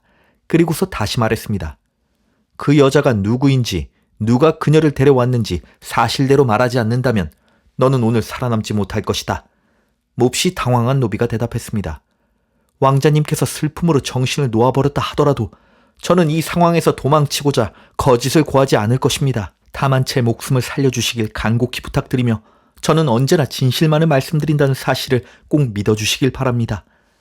그 말에 마음이 약해진 왕자는 노비를 우물에서 다시 끌어올려 주었지만 그럼에도 자신이 겪었던 일이기에 노비의 말을 그대로 받아들일 수는 없었습니다. 왕자가 시종을 방으로 끌고 가서 사실대로 말하라고 계속해서 위협하자 노비가 차분한 목소리로 말했습니다. 먼저 옷부터 갈아입을 수 있도록 허락해 주십시오. 왕자가 대답했습니다. 그래, 허락하겠지만 돌아와서는 아무것도 숨기지 말아야 한다. 왕자의 허락이 떨어지자마자 노비는 밖으로 나가 왕자가 나올 수 없도록 문을 걸어 잠갔습니다. 그리고 곧장 왕궁으로 달려갔죠. 당시 왕은 대제상에게 왕자의 감금 사태에 대한 속상함을 토로하던 중이었습니다. 대제상이 왕에게 말했습니다. 폐하, 왕자를 가둔 것에 대해 너무 자책하지 마소서. 인내심을 가지고 왕자가 감옥에 있는 동안 감정을 가라앉히고 차분히 생각할 수 있는 기회를 주신다면 곧 뉘우치고 폐하의 말씀에 따를 것입니다. 바로 그때 대제상이 말을 마치자마자 왕자의 시종이 들어와 왕 앞에 엎드려 말했습니다. 폐하께 좋지 않은 소식을 전하게 되어 몸둘 바를 모르겠습니다. 왕자님께서 실성하신 것인지 밤새 어떤 여인이 찾아왔다고 하더니 그 여인의 정체를 밝히라며 저를 학대하고 고문하였습니다. 이어서 시종은 자기가 겪은 폭력의 세부 사항을 낱낱이 왕에게 고발했습니다. 일이 이렇게 돌아갈 거라고 상상조차 못했던 왕은 무너져 내릴 것 같은 가슴을 붙잡고 대제상에게 말했습니다. 자네의 희망적인 예상과 달리 이 무슨 말도 안 되는 끔찍한 소식이란 말인가. 즉시 그대가 가서 그 눈으로 내 아들의 상태를 직접 살펴보고 오시게. 대제상이 왕의 명령에 따라 왕자가 갇혀있는 탑에 도착했을 때 왕자는 침대에 앉아 책을 읽고 있었습니다. 서로 예를 갖춰 인사를 나눈 후 대제상이 왕자에게 말했습니다. 왕자님의 시종 하나가 폐하를 찾아와 떠들었던 이야기는 헛소리였군요. 그놈에게 큰 벌을 내려야겠습니다. 이렇게 건강하고 멀쩡하게 계시는 왕자님에 대해 해괴한 이야기를 지어내어 폐하를 불안하게 만들었으니 말입니다. 그러자 왕자가 물었습니다. 그놈이 무슨 말로 아버님을 불안하게 만들었기에 그러십니까? 대제상이 대답했습니다. 아닙니다. 잘 지내시는 왕자님의 모습을 보니 그 시종놈이 뭘 잘못 먹고 헛소리를 한 것 같군요. 조금 쉬어간다고 생각하시면서 이렇게 잘 지내고 계시면 곧 폐하의 마음도 풀어지실 겁니다. 그러자 왕자가 말했습니다. 대제상의 말씀대로 그렇게 되길 바라는 수밖에요.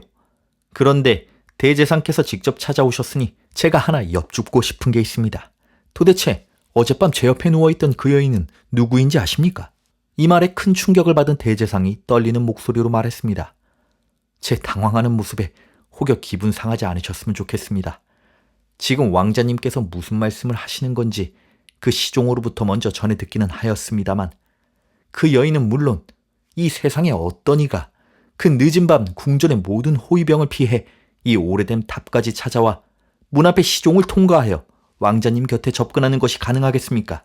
왕자님께서는 매우 진짜 같은 꿈을 꾼 것에 불과한 사실을 말씀드리고 싶군요. 그러자 왕자가 소리 높여 대답했습니다. 대제상, 지금 무슨 말을 하는 것이오? 나는 그 여인이 지금 어떻게 되었는지 알아야 한단 말이오. 순순히 대답하지 않겠다면 나는 지위를 내세워 그대에게 복종을 강요할 수밖에 없소. 왕자의 진지하고 엄중한 경고에 대제상은 사태의 심각성을 느끼고 더욱 신중히 생각하기 시작했습니다. 우선 그는 폭주할 것만 같은 왕자를 진정시키는 것이 먼저라 판단하여 가장 겸손하고 조심스러운 태도로 그 여인을 보았던 상황에 관해 이야기해달라 간청했습니다. 그러자 왕자가 대답하였습니다. 밤에 눈을 떠보니 내 옆에 여인이 누워있음을 분명히 보았소. 나는 그대가 아버님과 계획하여 나를 유혹할 만한 여인을 보냈다는 것에 대해 솔직히 고맙게 생각합니다. 그 여인은 그 역할을 제대로 잘해주었지만 웬일인지 끝까지 자는 척을 하기에 나도 그만 지쳐 잠들고 말았소. 아마도 내가 잠들자마자 일어나 떠났겠지. 이 왕국에서 다른 누구도 아닌 그대는 분명 이 모든 일을 알고 있소. 그럴 수밖에 없지. 그 여인은 내 방을 나서자마자 곧바로 그대에게 보고하러 갔을 것이 틀림없으니 말이오. 대제상이 말했습니다. 저는 왕자님께 그런 일을 벌인 적이 없음을 맹세하겠습니다. 다시 한번 분명히 말씀드리지만 폐하와 저는 어떤 여인도 왕자님께 보낸 적이 없습니다. 그러니 왕자님께서도 그 여인을 단지 꿈에서 본 것으로 생각하시길 간곡히 부탁드리옵니다. 그러자 왕자가 노발대발하며 말했습니다. 이놈들이 나를 모욕하고 망신주기 위해 이러는 것이구나. 내가 꿈과 현실을 분간 못하는 놈이라 말하고 싶은 것이냐. 흥분한 왕자는 대제상의 수염을 붙잡고 서 있을 만한 힘도 남아있지 않을 때까지 주먹으로 그를 때렸습니다. 대제상은 두들겨 맞으며 이렇게 생각했습니다. 도저히 이 위험에서 벗어날 방법이 떠오르지 않는다. 나도 그 시종과 같은 처지가 되었구나. 그렇게 눈물을 흘리며 맞던 와중 때리다 지친 왕자는 주먹질을 멈추고 대제상에게 다시 한번 기회를 주겠다며 사실을 고하라 압박했습니다. 그러자 대제상이 말했습니다. 맞습니다. 제가 알고 있습니다. 왕자님, 그러나 저는 신하된 자로서 폐하의 명령을 따라야 하는 바 저를 보내주신다면 폐하를 설득하여 왕자님께서 알고 싶으신 모든 일을 전해드릴 수 있게 하겠습니다. 왕자가 말했습니다. 알았소. 그러면 가서 아버님께 나는 보내신 그 여인과 결혼하기로 하였다 말씀드리시오. 지금 즉시 가서 말씀드리고 빠른 대답을 부탁드리겠소. 대제상은 커다란 경의를 표하며 방에서 나왔고 탑에서 완전히 빠져나올 때까지 마음을 놓지 않고 최대한 빨리 걸었습니다. 샤 준마운 왕은 대제상이 심하게 두들겨 맞은 얼굴로 나타나자 몹시 두려운 마음으로 물었습니다. 내 아들의 상태는 어떠하오? 대제상이 말했습니다. 그 시종의 말은 모두 사실이었습니다. 그리고 나서 왕자로부터 무슨 일을 겪었는지에 대해 대제상으로부터 자세히 전해들은 왕은 아들을 사랑했던 만큼 커다란 슬픔에 빠졌지만 이대로 포기할 수는 없기에 어디서부터 잘못되었는지 진상을 규명하기로 결심하고 대제상과 함께 왕자에게로 향했습니다.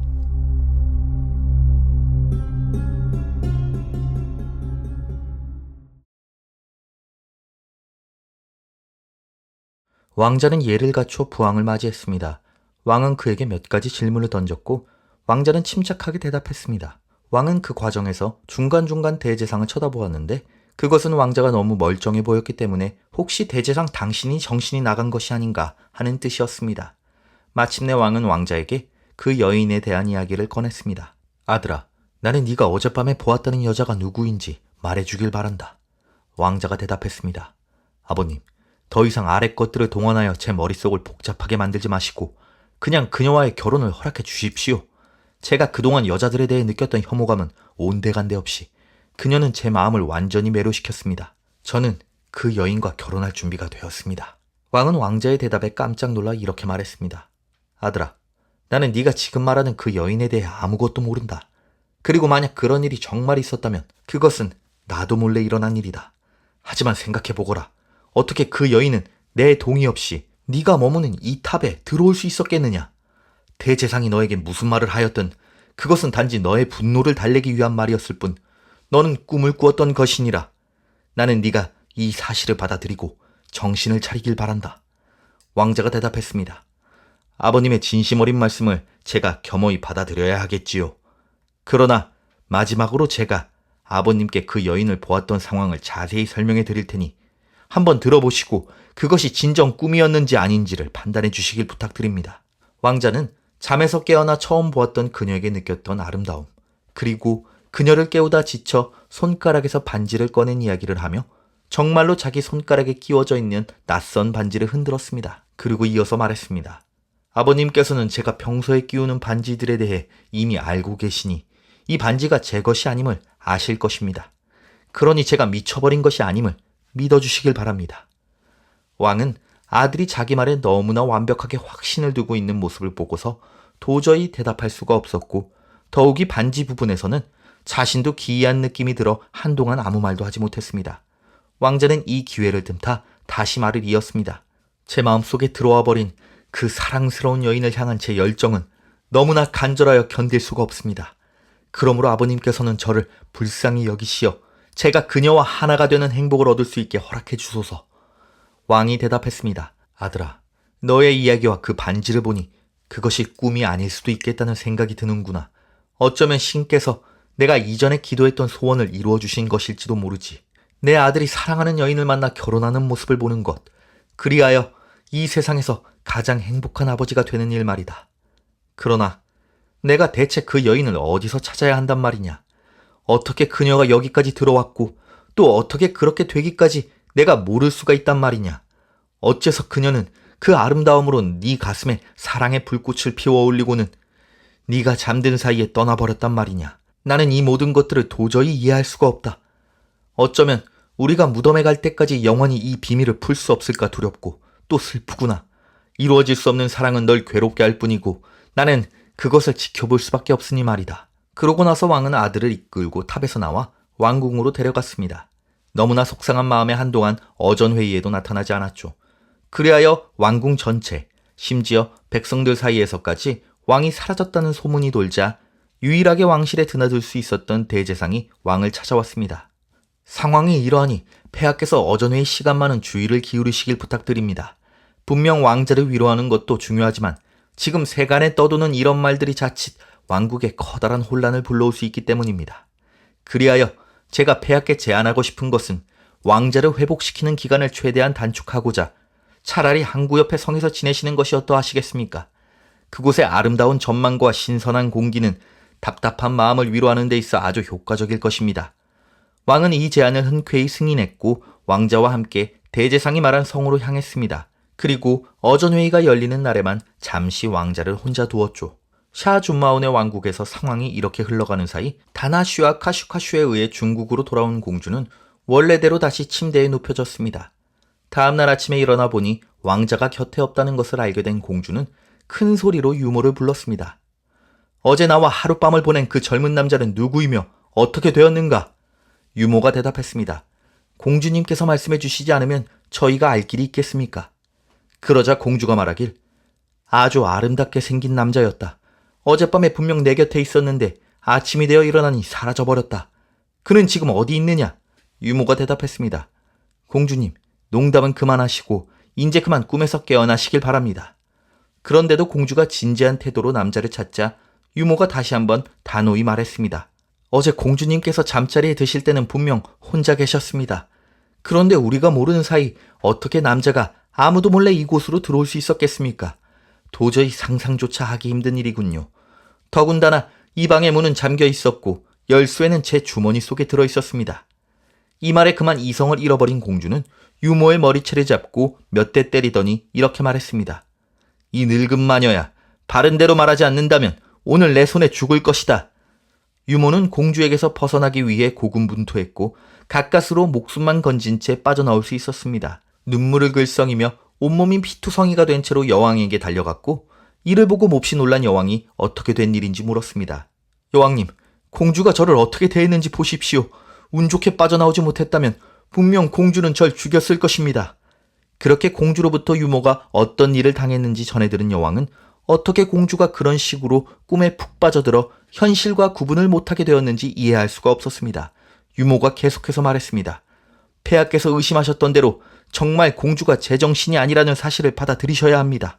왕비님께서 지금 가셔서 공주의 상태를 보신다면 아마도 제 말에 공감하실 겁니다.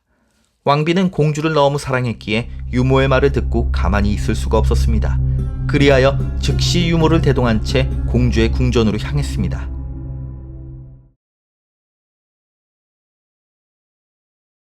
중국의 여왕은 딸의 궁전에 도착하여 직접 딸의 입으로 유모의 말이 사실임을 확인한 후에 이렇게 말했습니다. 딸아, 이건 옳지 않다. 위대한 왕국의 공주인 네가 이렇게 감정에 휩쓸려 행동해서 되겠느냐? 이에 공주가 대답했습니다. 저는 분명 어머니께서 저를 비웃기 위해 오신 것을 알고 있습니다. 그렇다 하여도 저는 이미 결심했습니다. 어젯밤 함께 누워있었던 그 젊은이와 결혼하기로 말입니다. 그리하여 저는 그 남자가 누구인지 알아낼 때까지 수단과 방법을 가리지 않을 생각이니 저를 놀리실 생각은 그만 접어두시고 그를 다시 데려와 주시길 부탁드리옵니다. 여왕이 대답하였습니다. 딸아, 나는 네가 지금 무슨 말을 하는지 이해하지 못하겠구나. 그러자 공주는 왕비에 대한 존경심도 잃어버리고 이렇게 말했습니다. 아버님과 어머님 두 분이 결혼 때문에 저를 얼마나 괴롭히셨습니까? 그래서 제가 지금 결혼하겠다고 하는데 왜 계속 저를 놀리시는 겁니까? 어서 그 잘생긴 남자를 데려오세요. 그렇게 하지 않으시면 제가 어떤 일을 저지를지 상상도 못하실 겁니다. 여왕이 말했습니다. 딸아, 너도 이 궁전이 얼마나 삼엄한 경비 속에 있는지 잘 알고 있을 것이다. 그런데 어떻게 그것도 남자가 아무도 모르게 들어올 수 있단 말이냐? 너 외에는 누구도 그 남자를 본 이가 없단 말이다. 이런 왕비의 말에도 공주는 아랑곳하지 않고 계속해서 그 젊은이를 데려오라며 난동을 부렸고 어쩔 수 없이 왕비는 왕을 찾아가 이 일을 알렸습니다. 중국의 왕이 이 믿을 수 없는 소식을 듣고 직접 눈으로 확인하고자 공주를 찾아왔습니다. 왕이 말했습니다. 어젯밤에 너와 함께 누워있던 남자가 있었다는 말이냐? 이에 공주가 대답했습니다. 아버님, 쓸데없는 이야기는 더 이상 하지 마세요. 그는 제가 세상에 태어나 보았던 모든 것 중 가장 아름다운 남자였습니다. 저는 그 남자와 결혼하기로 결심했습니다. 그러고는 이어서 공주는 그 남자의 생김새, 깨우려고 노력했으나 실패했었던 일을 자세히 설명하고 손가락에 끼워져 있는 반지를 보여주었습니다. 왕은 처음 보는 낯선 형식의 반지를 보고 어찌해야 할지 난감했습니다. 이전에 결혼을 거부하며 자기 가슴에 칼을 찌르겠다고 협박하는 딸에게 화가 나서 그녀가 정신이 나간 것이라 말했었지만 정말로 미쳐버렸다고는 믿지 않았기 때문에 이 상황이 더 충격적이었습니다. 왕은 결국 정말로 딸이 미친 것이라 생각하기 시작했죠. 그는 공주에게 더 이상 아무 말도 하지 않고 딸이 자신이나 다른 사람에게 폭력을 행사하지 못하도록 수갑을 채운 뒤 전부 다 자신과 가까운 곳에 가두고는 유모에게 문 앞을 잘 지키고 있으라 명령했습니다. 왕은 딸의 병세를 극도로 걱정하였고 이를 낫게 하고자 가능한 모든 방법을 총동원하기 시작했습니다. 왕은 그의 신하들을 모두 불러 모아 공주의 병에 대해 알리며 그들 중 누구라도 이를 치료하는 데 성공한다면 공주를 아내로 주는 것은 물론 후에 왕국을 물려주겠노라 약속했습니다. 아름다운 공주를 얻고자 하는 욕망과 함께 중국처럼 거대하고 위대한 왕국을 차지할 기회를 엿보던 신하들에게는 이 같은 왕의 약속이 커다란 영향을 미치기 시작했고 그들 중 마술에 능한 신하 한 명이 왕 앞에 나섰습니다. 반드시 성공할 것이라는 확신에 찬 신하를 보고 왕은 그에게 기회를 주기로 하였죠. 그리고 이렇게 덧붙였습니다. 그대에게 약속된 커다란 보상만큼 실패했을 때 위험 또한 그러할 것이니 그대는 목숨을 걸어야 할 것이오.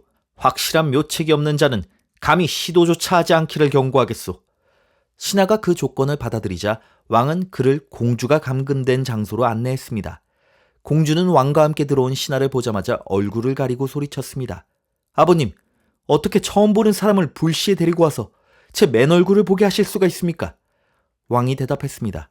딸아, 수치스러워할 필요가 없다. 내 신하 중 하나가 너와 결혼하기 위해 온 것이니.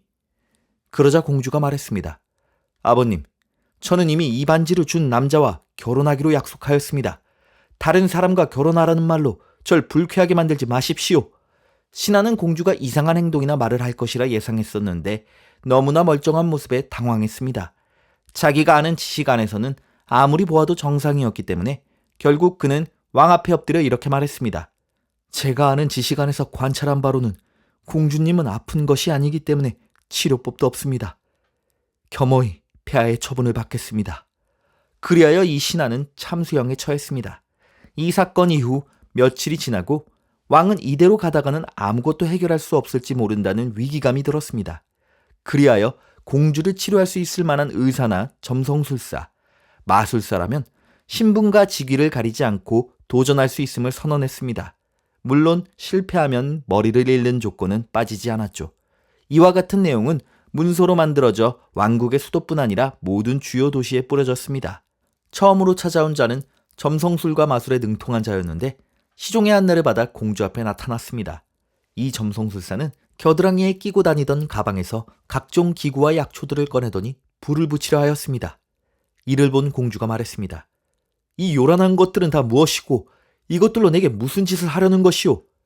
그러자 옆에서 지켜보던 시종이 대신 대답하였습니다. 이 도구들로 공주님께 씌워져 있는 악령을 몰아낸 후 항아리에 가둔 뒤 바다에 던질 계획이랍니다. 공주가 점성술사에게 말했습니다. 이 바보 같은 놈아, 네가 할 수 있는 것은 아무것도 없다. 내게 씌워져 있는 귀신 같은 건 애당초 없단 말이다. 네가 정말로 부릴 수 있는 마법이 있다면 그날 밤 내 곁에 누워있던 그 아름다운 남자를 다시 데려와 보거라. 결국 왕에게 돌아가 아무런 성과가 없었음을 고백한 점성술사는 목이 날아갔고 그 이후로 150명에 달하는 이들이 차례로 같은 운명을 맞이했습니다. 공주의 유모에게는 마르자반이라는 아들이 있었는데 그는 어머니 덕분에 공주와 남매처럼 자랐습니다. 어린 시절부터 나누은 우정은 각별했고 성인이 된 이후에도 서로를 남매로서 대했죠. 마르자반은 어릴 적부터 법학, 점성술, 풍수지리학 등에 빠져서 공부를 계속했고 훌륭한 스승들에게서 배운 것에 만족하지 않고 많은 도시를 여행하며 과학과 예술까지 섭렵했습니다.